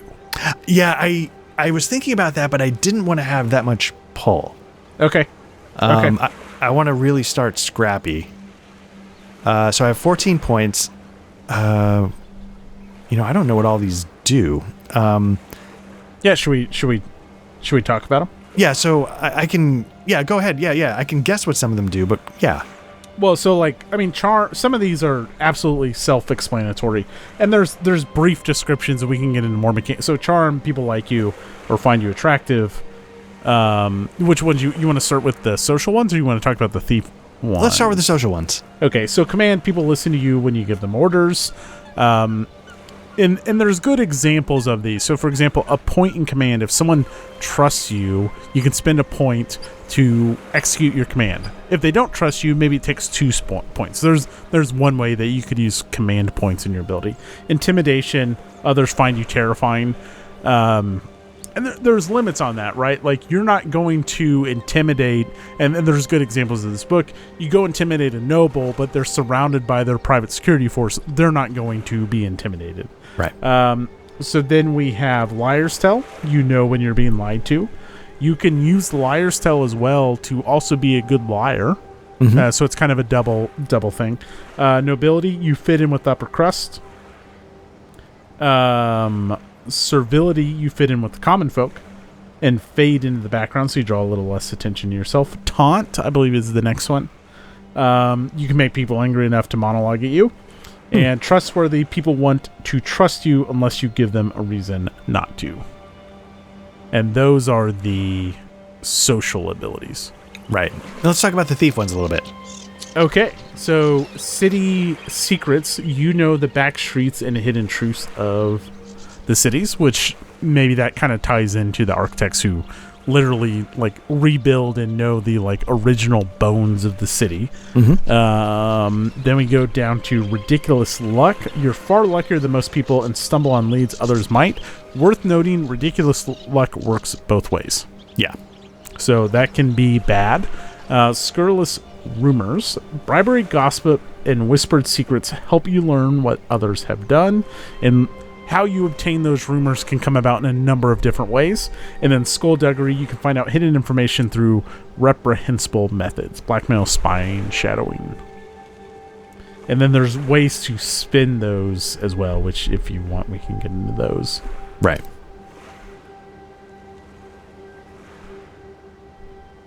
All right. So I've sort of picked my skills. 10, 11. All right, so I have 7, 10, 11, 12, 13, 14. Right, and that's the base. Now I get a bonus because I haven't spent any outside of thief, right? Correct. All right. So I will say I was tempted to drop one of the maybe trustworthy. Uh-huh. Actually, I am going to drop. I want to take Spirit Sight. Nice. Okay.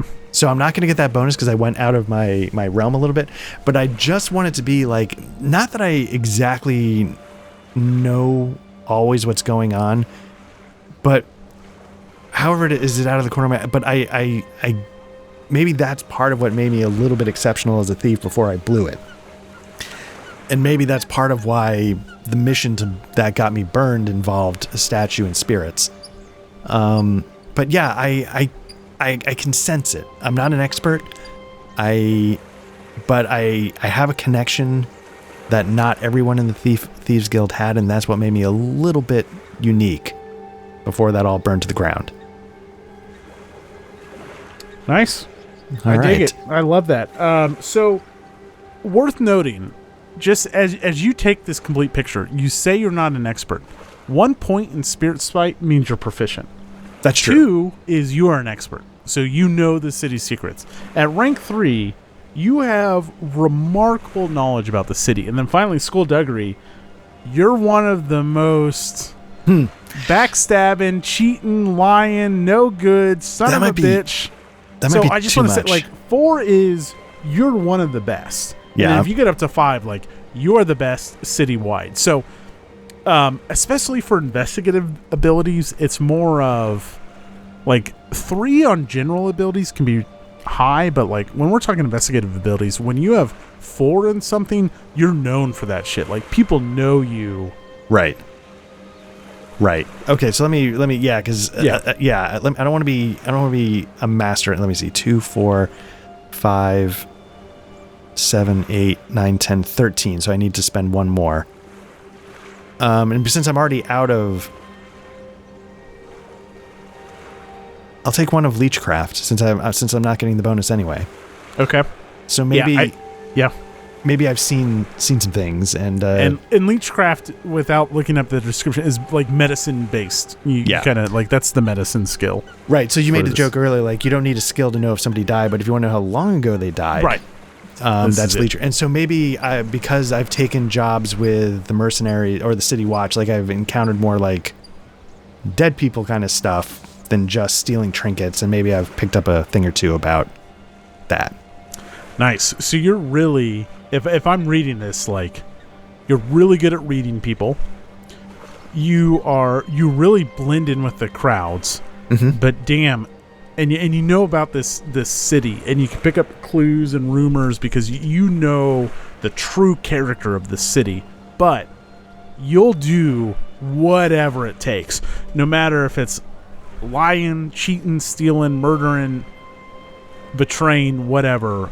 If it puts you ahead, and that's how I see it, like, above all else, you do whatever it takes to do what you need to do. That's how I see your 3 points of Skullduggery. Right. And I picture it as a little bit more of a more recent development. Like, I do now because I got burned. Nice. Like, okay. And it's put me in a position where, like, my back is against the wall. So, because I don't know who burned me. Are they still coming after me? Am I gonna get killed? You know, I have no idea. Like, I made some enemies when I messed up the statue. So I don't know if I was quite so Machiavellian before, but I definitely am now. Cool. Okay. So you're a fucking, I see dead people.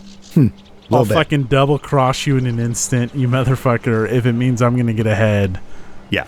Oh, and I know this city like the back of my hands. Right. That's nice. That's my one advantage. Yeah. Well, I'm just like, well,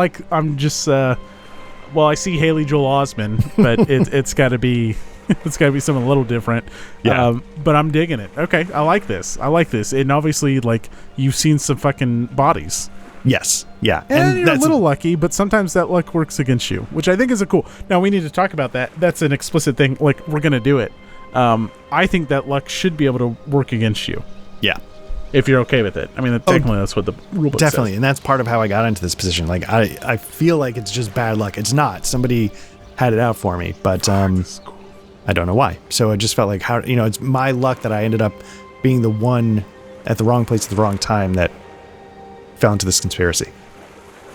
So then the next thing is assign 30 general build points. Now, as you were describing, these are points that you actually spend to affect die rolls. Yes. And so these aren't get the clue. These are sneaking past a guard, things like that. So worth noting, even if you spend investigative points, you always get the clue. You get the clue even if you spend all your Skullduggery, and the clue is contingent upon Skullduggery. Like, right. You're good at Skullduggery. And a recent development, as mentioned earlier, is you can use Skullduggery if you come up with a reason to enhance these general abilities. And so again, with the same framework in mind, an 8 is an expert, and that's when you unlock the new ability. Right. A 4 to 7 means you're trained and you're a little bit competent. 1 to 3, you dabble. 0 is you can't do it unless we come up with some reason. So, like, you're not going to be able to fire off a sorcery thing unless we come up with some wackadoo reason why you can. Right. So I see you putting some points in there. Sway is the morale version of combat. Yes. So warfare is I stab you in the throat. Sway is I'm going to intimidate and manipulate the shit out of you until you don't have the will to fight me anymore. Yeah. And talk me through preparedness a little bit. I can guess what it means, but... Roll to have what you need when you need it. And preparedness for you as a solo player, I think, is really important because you can, if you get up to 8 points in it, you can do like a flashback scene. Yes. Say like, oh yeah, well, good thing I reached out to my contact at the fucking Sorcerer's Guild to make sure that they sent a novice to come along with me.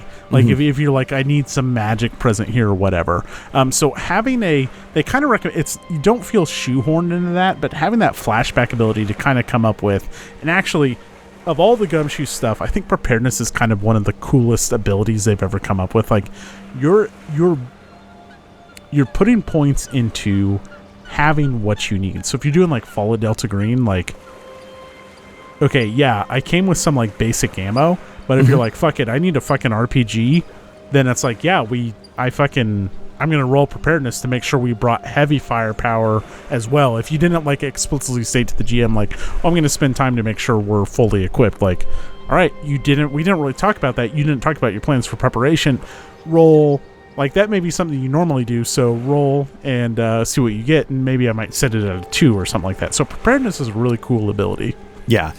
And I normally would not sort of put so many points into it, but because I specifically chose an adjective of prepared, I feel obligated that, like, even though I might want a couple more points in athletics and burglary, I'm going to get the perk because that was part of who I thought, that's how I thought of myself. And then somehow, even though I thought I prepared, everything came crashing down. So because I picked it as an adjective, I feel obligated to push it to get the bonus.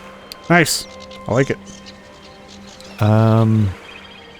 Yeah, so I think, let me see, 5, 10, 18, 26, 29, 34. That's too many, right? What do I need? 30. 30, so I'm too high by 4. Woof. So the cool thing is, like, with preparedness 8, it's kind of like you mean Dupree, like, you're always pulling out 7 different shades of smoke, baby. Like, yeah. You have the trick you need at that level. Right. Let's see. So I need 2 more points. I'll lose 1 in warfare. I know that's important to have some in, but I'm not a fighter. So that's 7, 15, 23, 28, 31. So I got to lose 1 more. This is tough. Not a fighter. So there you go. 14, 22, 30. Okay, so there's my 30 points. Let's consider your allies here. You have the City Watch. And certainly, because we're playing with 1 player, if you want, at any point, we can kind of go through this and say, like, all right, I'm going to take this job on, but I'm going to go reach out to, fucking so-and-so who's a fucking bruiser, Right. Or the same thing with the sorcerer, right? Like, you can call on allies, and really as a solo player, I think you'll need to, even though you had the 6 extra investigative points, all your bases aren't covered, obviously. So right. Feel free to call on people as you see fit. So you can call on a bruiser, you can call on a sorcerer, and I'd be okay with that. All right. Cool. I mean, that totally makes sense. Like, hey, I'm going to do this job for you, but I need you to watch the door. Right. Okay, so then we've got assign health and morale, splitting 18 build points between the 2 with a minimum of 3 in each. Tell me the difference between health and morale. I've sort of read it, but why don't you tell me the difference? So health is so you have a threshold. So when you go into combat, we roll a dice, and if it's above the threshold, your hit point threshold, then you're going to take combat damage. So health is combat damage. Morale is the exact same thing, except now we're looking at a sway attack. So someone is driving down your morale. You no longer have the fight to go on, and the same thing, you have a morale threshold, and NPCs have a morale threshold. What's their willingness to fight versus what's their physical capability of fighting? Okay, and you're supposed to spend a total of 18, so I'm doing 10. Change the over in the edit, like drop your points, move your mouse down to the right. Got it. Okay. Yeah. Because that should drop the max. There we go. Nice. I see. Yeah. Got it. Okay. So you can take a below, but if someone calls you a loser, you may not be in the fight for a very long time. Right. Okay. So, yeah, again, because I sort of picture myself a little more mentally fragile, so... Okay, so that's the health and morale. Step 8 is now if you have any ranks of corruption, which I don't because I'm not a sorcerer. So we can skip that. Mm-hmm. So now you write down 5 or more pieces of minor iconic gear that help define who you are. And again, this is not like, oh, I have a Chris knife. It's not those things. So go into notes. And this is where... So, like, if you have a sword, sure, that has mechanical impact. And that gives you damage modifiers, and it may do different things. These are very non-mechanical things. Now, at some point we may say, like, oh, I have that. This may have a mechanical benefit for whatever reason, but that's not why we're picking these. We're picking these because I've kept this dick from a statue that I broke off as a young boy because it reminds me of... My mother? Yeah. I was like, wait a second, I better stop this before I keep going. Those kinds of things. And I think it's a cool concept. I think it's a little ambitious, but I do think it's kind of cool. Yeah, again, part of what in my mind makes this like a little bit more of an advanced RPG, but maybe like an advanced GM could help new players, but I feel like this is like a level 2 kind of RPGing. So first thing in my character defining gear is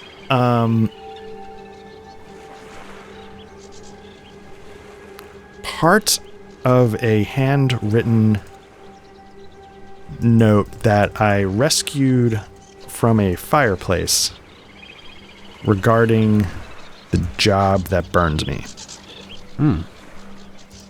So maybe I'll leave it open as what's on there, but clearly I can't read the whole thing. It's just part of the piece of paper. Probably most of it is sort of charred, but maybe there's like a couple of letters or something that I can make out. Or like initials in the signature, and I don't know what it means, but it's something like that. Nice. Yeah. So that's one. 2. And if this is just... If people see me like looking down and not at our... It's because my game is on a tablet. I realize I just didn't hold the tablet up, but... Oh, interesting. If I'm like constantly looking down, like... and like you see... Like, I am listening. I don't want you to think like... You know, since we're on camera, like, you can see where my eyes are going. Yeah. Let me... I know this is a quick aside. That's interesting. Is it working for you? Like, what made you decide to go with that? Because it is working. One, I didn't want to go get I have so many physical games. I didn't want to get a physical game unless I knew this was something, like, we were going to stick with for a little bit. Now I might just get the physical one just for the setting, but... I also wanted to be able to pull... I wanted the PDF to be able to pull across images for Foundry. So that is like one thing. Like, I regret getting my Pathfinder books not from Paizo. Like, I love supporting my local game store, but I wish I could like get into Paizo PDFs just to be able to pull shit across without having to like double dip and buying 2 copies of a game and shit like that. Yeah. So it's nice to have that. Does Paizo not have a program where, like, if you prove that you bought it? I don't think they do. Maybe I should look into it. But a lot of, like, my other purchase, like, they're so old now that I couldn't. When I get new stuff, I need to look into that. I think you have to go through Paizo. And then for Delta Green, I used to get them, and then I emailed them a purchase, and I've emailed them like 3 times, and I never got the PDFs for it. And it's some PDFs that I really want. But it's like on Delta Green, it's like one lady who runs that. Oh, and so yeah. I'm sure she's busy. Sure, she's busy. Yeah. So yeah, it's good. Other than like when I'm in the middle of it, this is a 400-page RPG. Like if I can get up to the table of contents, I can like click around. Yeah. And so I was just gonna fire up the like they have recommended like, oh, here's some things you might want to consider, just so we had it, but not that you need it because. Anyways, go on. What page is that recommended on? Yeah. Well, that's where I was trying to get. Oh. 44. 44. Just so I could see, because I don't know, 5. I'm gonna run out of steam probably. Here we go. Okay, so number 2. Again, I'm gonna try and make up my own at first, but number 2 is gonna be a pin on my, like the what's it called that holds your cloak, like a brooch, whatever holds your a brooch. Cloak. What's that?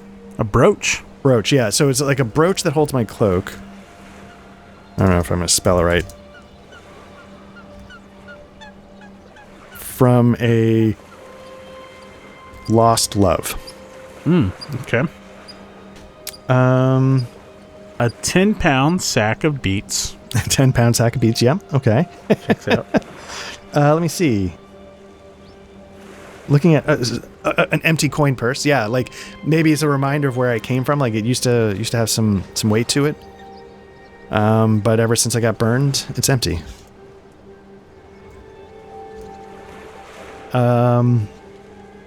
What else? Token of affection stolen from a noble. No.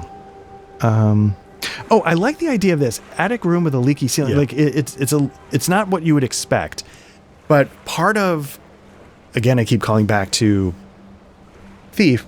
That's sort of like your base of operations is just like this leaky, wind comes in through the holes in the wall.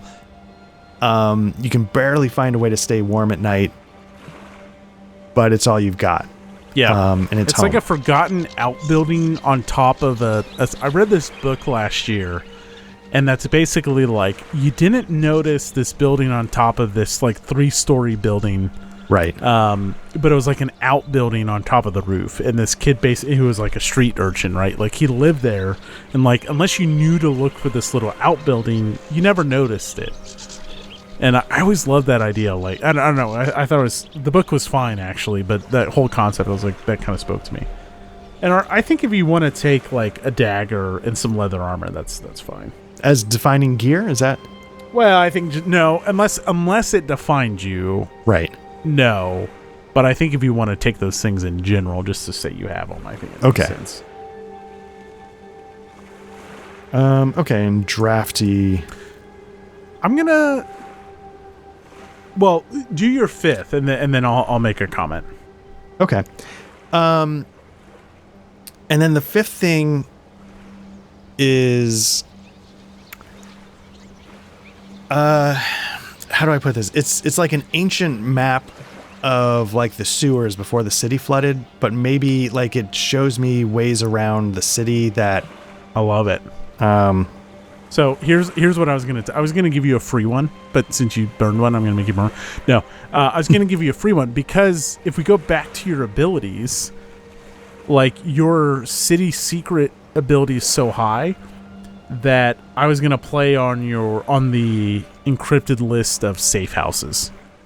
Oh yeah. Like I think you needed to, you know so much about the city that you should have some information. Like an item should represent your knowledge of the city, I think. Right. And the map, it's in the ancient language that is starting to... Is it Denari? What's the language that... I'd have to look it up. Yeah. We'll figure that out. But it's in that ancient... So I don't always know what it says, but I can read the pictures and I know how to use it to get around. So maybe it actually says really interesting things, but I can't read it. I will say, and like, we can get you more items, but then not maybe character defining, although I think it leans to, like, you need a dagger. Like, you backstab people. Like, you're up to skullduggery. Like, whether that's your main item or not, like, I'm telling you, right, like, you have and that can go under equipment, or it can be character defining. I don't really care. But, like, I think that just makes sense with what you, so just you should be able to click on new weapon if you go to equipment. And then click on new weapon. Up. Oh, add weapon. Yeah, sorry. Or, no, just click on one of that. Just click on... There we go. And then hit the gear. And there you go. Dagger, warfare. And it's close. It's Point blank. Point blank. I don't believe it's close or near. I think it's just point blank. Yeah, we can figure. It's like 1D. Yeah, right. All right. We can There's figure just like mechanics of range. There's mechanically range is very much long range, near, close, and point blank. I think there's one more range. There's 5. I think there's 5 ranges. Would you be willing? Yeah, let's hear it. Would you be I don't know. Does it list equipment in this book? Like, I actually.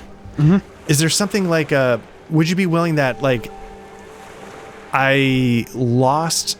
Basically, I want like a very small, like the crossbows that are basically on your arm. Oh, yeah. You know what I'm saying? And would you allow me to have that where it's basically I lost it on a job, and that's where all the money from my last job went, so that's why I'm at 0, because I was like, I need to replace this. Yeah. So,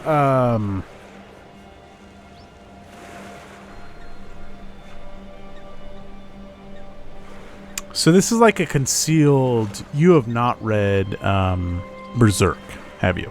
No. So he basically has this concealed badass semi-automatic crossbow, basically. And so I'm assuming it's a little bit like you don't have a full-fledged heavy-ass crossbow. No. Okay. All right, so give yourself, like, let's call it like an arm crossbow. It's something like you keep under your cloak. It's partially mounted on your arm. I'm going to say the size is small. Okay. Range is medium. It doesn't quite have the range of like a full-fledged crossbow, maybe. And I'm willing to adjust that if...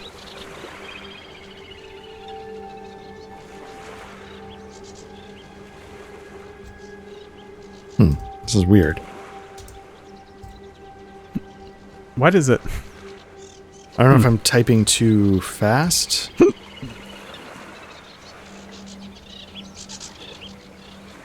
Warfare. And so some of these have a cost of like difficulty +2 if you're going to use a crossbow. I'm going to say for this one, because I'm going to nerf it a little bit, you don't have a difficulty with it. Okay. I will say, yeah, no long range, and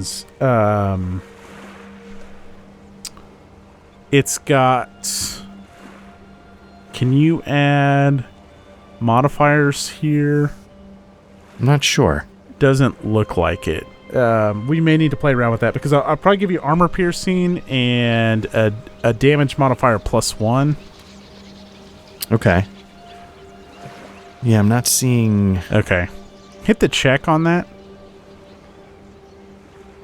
And then, in notes? yeah. Let's give it armor piercing 1. And, put semicolon reload. So I'm not going to give you gutses where it like automatically reloads. You can basically fire like full automatic. But it, like I imagine it, and you tell me if I'm wrong. Like I see it as this like discrete thing, like almost like like the crossbow version of a Derringer, basically. Yes, that's exactly it. So it's cool. I have it ready to go, but yeah. All right. So that's that. Okay. So we've done... And dagger is point range only. I did. Yeah, did I point blank? I did. Now, the question is, Art, we can do firearms in this game. But I'm assuming you want the silent approach. Definitely, yeah. Okay. Okay. So we've got some equipment, but the more important thing is we did our health and morale. We don't have corruption. We did our 5 iconic pieces of gear. I give myself 1 point of grit. Now, do I do that on the edit, or can I just do it here? Think you can do it there? Okay, so give myself 1 point of grit, which is sort of reducing morale damage. It's like armor for your feelings. I start with no wealth, which I don't know where... it would pop up if you went back into edit. Like there's a spot where we can tick up wealth. Got it. Yes, I don't have wealth. You have no wealth, so it's no 0 wealth right now. I have no repute. which makes sense. I've sort of, maybe I had a little bit before, but that is truly gone. And then the last step is name yourself, which I'm not going to do here live because what they recommend you do is you sort of use like sort of Medici Italian kind of names. Not that I'm above using a random generator, but I want to like have a little bit more thought while I use the random generator, if that makes sense. So I'll come back with a name, but I won't do it yet. Okay. If that's and then okay. You have the whole concept of having a true name. Right. I wasn't 100% sure what that impacted.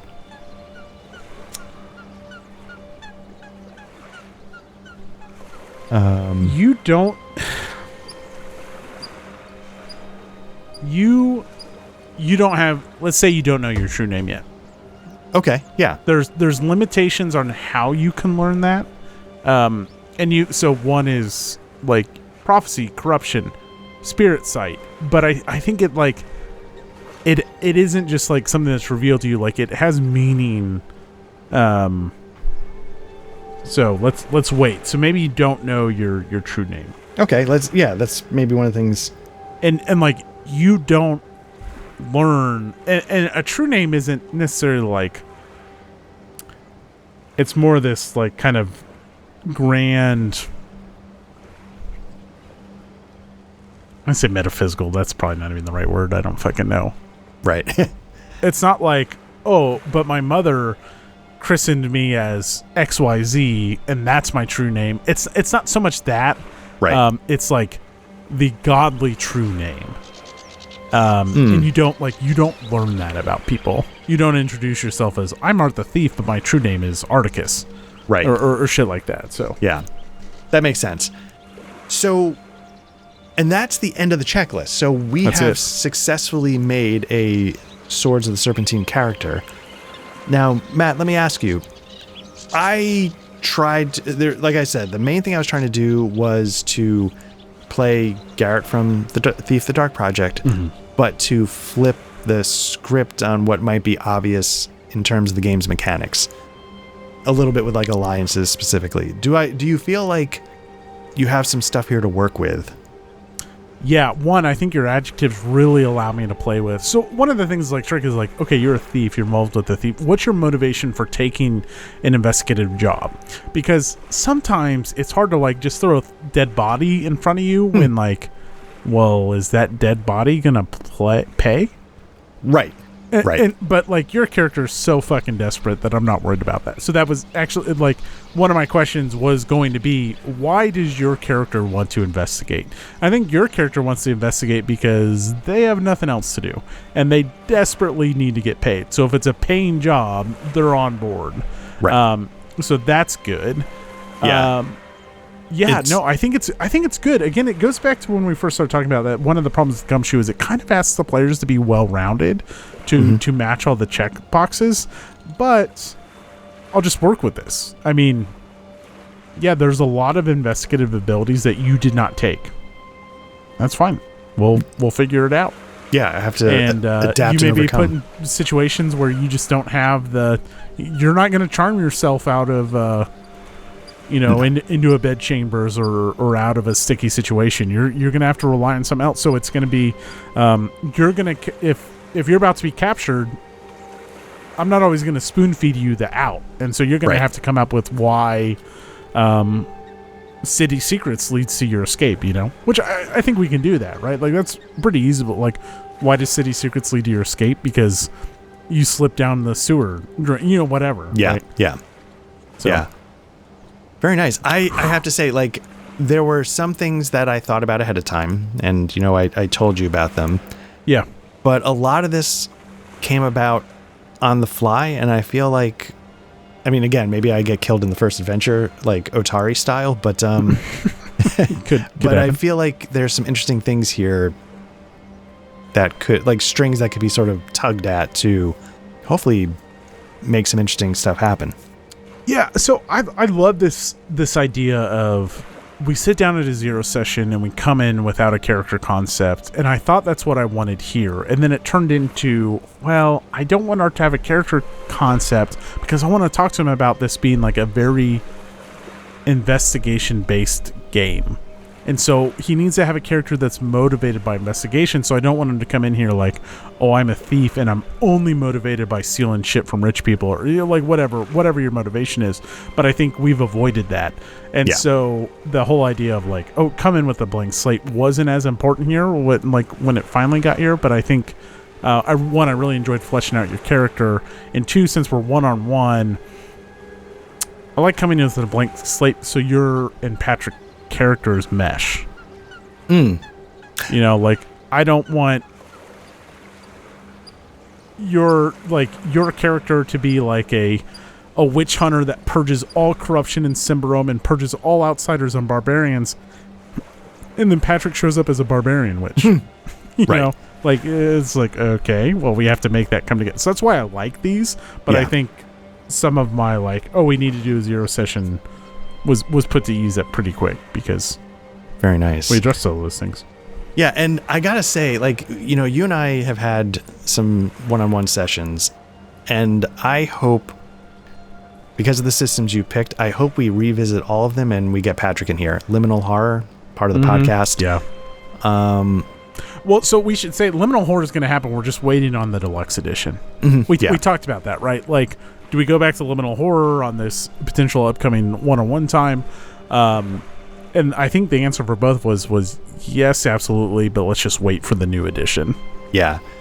And now that this is sort of rocketed to the top, I really look forward to, like we were saying earlier, like, we're not going to get to this immediately. We wanted to have it ready to go for when some potential one-on-one time occurred down the line a little bit.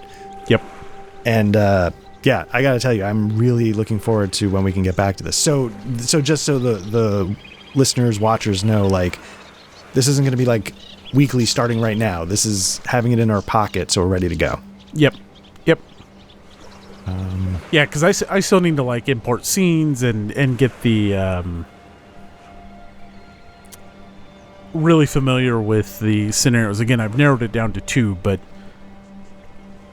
the nice thing about building your own scenario, like Symbaroum, and I've been spending a lot of time on where we're going with Symbaroum next, and I'm very excited for that, is I know everything about it.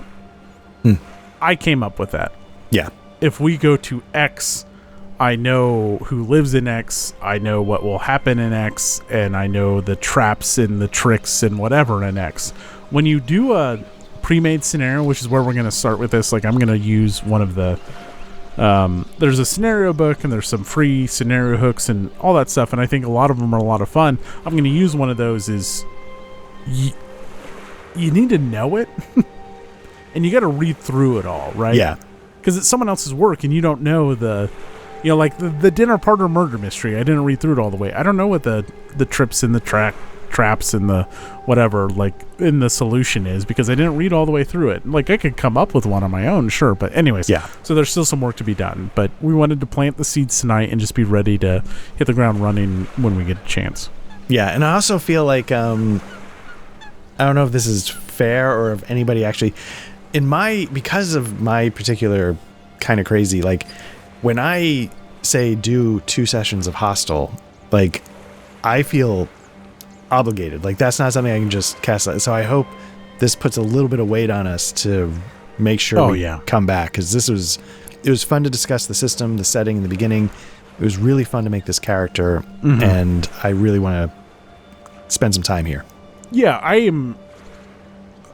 guess I shouldn't guarantee, but we're at least going to see one scenario run out. Now, yeah.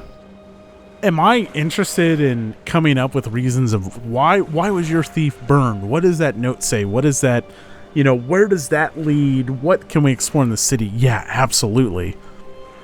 But if Gumshoe shits the bed entirely, which, this is my 3rd or 4th go around on it, plus all the time I've spent reading Fall of Delta Green, I've read more Delta Green, but there's some Fall Delta Green stuff I really want to do. Right. I don't think that's going to happen, but at least my soft guarantee is, well, we're at least going to play through a scenario. Yeah, we're going to put it through its paces. Right, yeah. Yeah. And I'll be curious because, like, you mentioned, like, you've tried Gumshoe a few times. This isn't your first rodeo. And it's never been like, oh shit. Yeah, no. So I'm curious if this system gets it over the hump, or if it's just like, didn't even matter. The system was so much fun.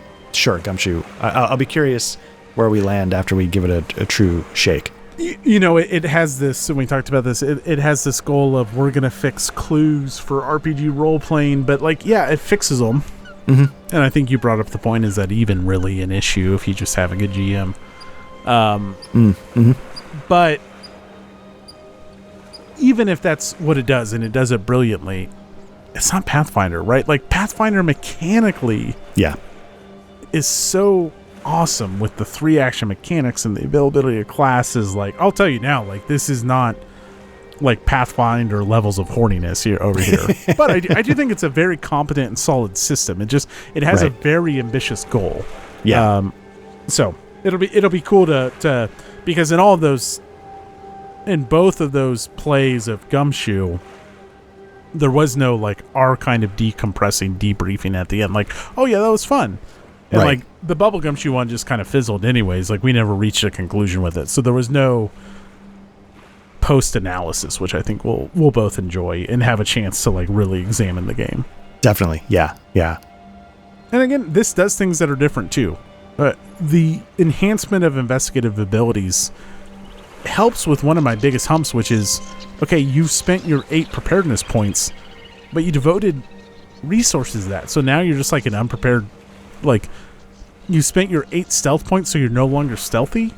Well, okay, but now you can come up with like, well, I'm going to use city secrets to enhance my roll on stealth because I know the back alleyway. Right. And so I think it helps a little bit. I really like that. And that hasn't always been in the games that I've played. I don't know when they added that. I don't know if that was new here or what, but a brilliant addition, I think. Yeah. Anyway.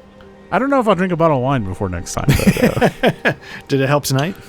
Well, I don't know. I mean, it helped me talk. I don't know if it helped the listeners enjoy it or not. Oh, man. Shit. Well, did we do it? Oh, yeah. We did it. I'm really excited for this. And I think you came up with a really cool character. And, like, I think that you planted, like, great stuff for the GM perspective. Like, oh, shit, this is a cool character. We can really do cool stuff with it. Again, I don't know when we'll get there. Right. And if I can work it in, I'm going to try to work it in this first scenario. But just by the nature of how we play games, we tend to like move on to the next thing. We rarely revisit stuff. Gosh, is Liminal Horror going to be Liminal Horror will be the 3rd time we go back to something, right? No, 2nd time. The only thing we've revisited is English Eerie, right? Yeah. Pathfinder doesn't count because you guys died. Right. It was all the same first one. In Midnight Melodies, we only played through once, we only did once, yeah. Yeah, that's interesting. I think the only game we've revisited is English Eerie. Cyberpunk, CBRPNK. I did it once with you, and I did it once with Patrick. So I've run it Cyberpunk twice. Session with Patrick? I did, completely missed that. Usually I watch the things that I'm not on, but I completely missed that. It was a good session, I will say. I used a pre-generated scenario, and it was a blast. It was a one shot. We got it done in one, I think. I gotta go watch that. Good. It was really good. Okay. All right. But no, your point absolutely stands. I mean, I guess I came back to the One Ring after. Fair. But that's just, because I didn't want to. I had it. It was easy to jump back into, and I needed to jump back into something. But that's not quite the same as what we do in a group, which is more important. Yeah. So again, I do want to incorporate the things you come up with, just knowing that, well, there may be, in off camera, we've gone back to Dragonbane. Mm-hmm. Yes, that's true. We've just, if you're in the Discord, you may have seen that we've gotten the first session of a Dragonbane one shot. One shot's, broad. It's probably going to take 2 sessions, but most one shots are 4 or 5 hours. Yeah. Right. And we play 2-hour sessions. So for us, nothing really turns out to a one shot. So no, so it might be 3 sessions for the one shot, stuff like that. But well, you mentioning the Discord is as good a segue as we're going to get tonight. Folks, if you enjoyed this show, make sure you click on the link down to our Discord down in the show notes. It's a great place to come hang out, schedule games, talk about RPGs, all of that stuff. So come in. If you have questions for the show, feel free to use that option or any topic discussion, those types of things. Of course, if you're listening to this on YouTube, don't forget to like and subscribe. And of course, we have an audio version of our podcast as well, wherever you get your podcasts. We're on Blue Sky, all of those things. Mm-hmm. Am I forgetting anything, Art? Honestly, no. That's a good cover. All right.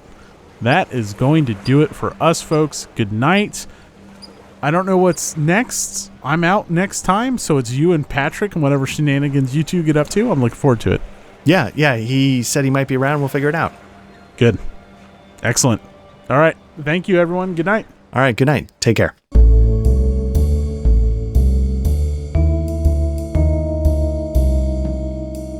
The in-session music was provided by Tabletop RPG Music and composed by Ian Fisher. You can find the Patreon at www.patreon.com/tabletop RPG music. That's all one word.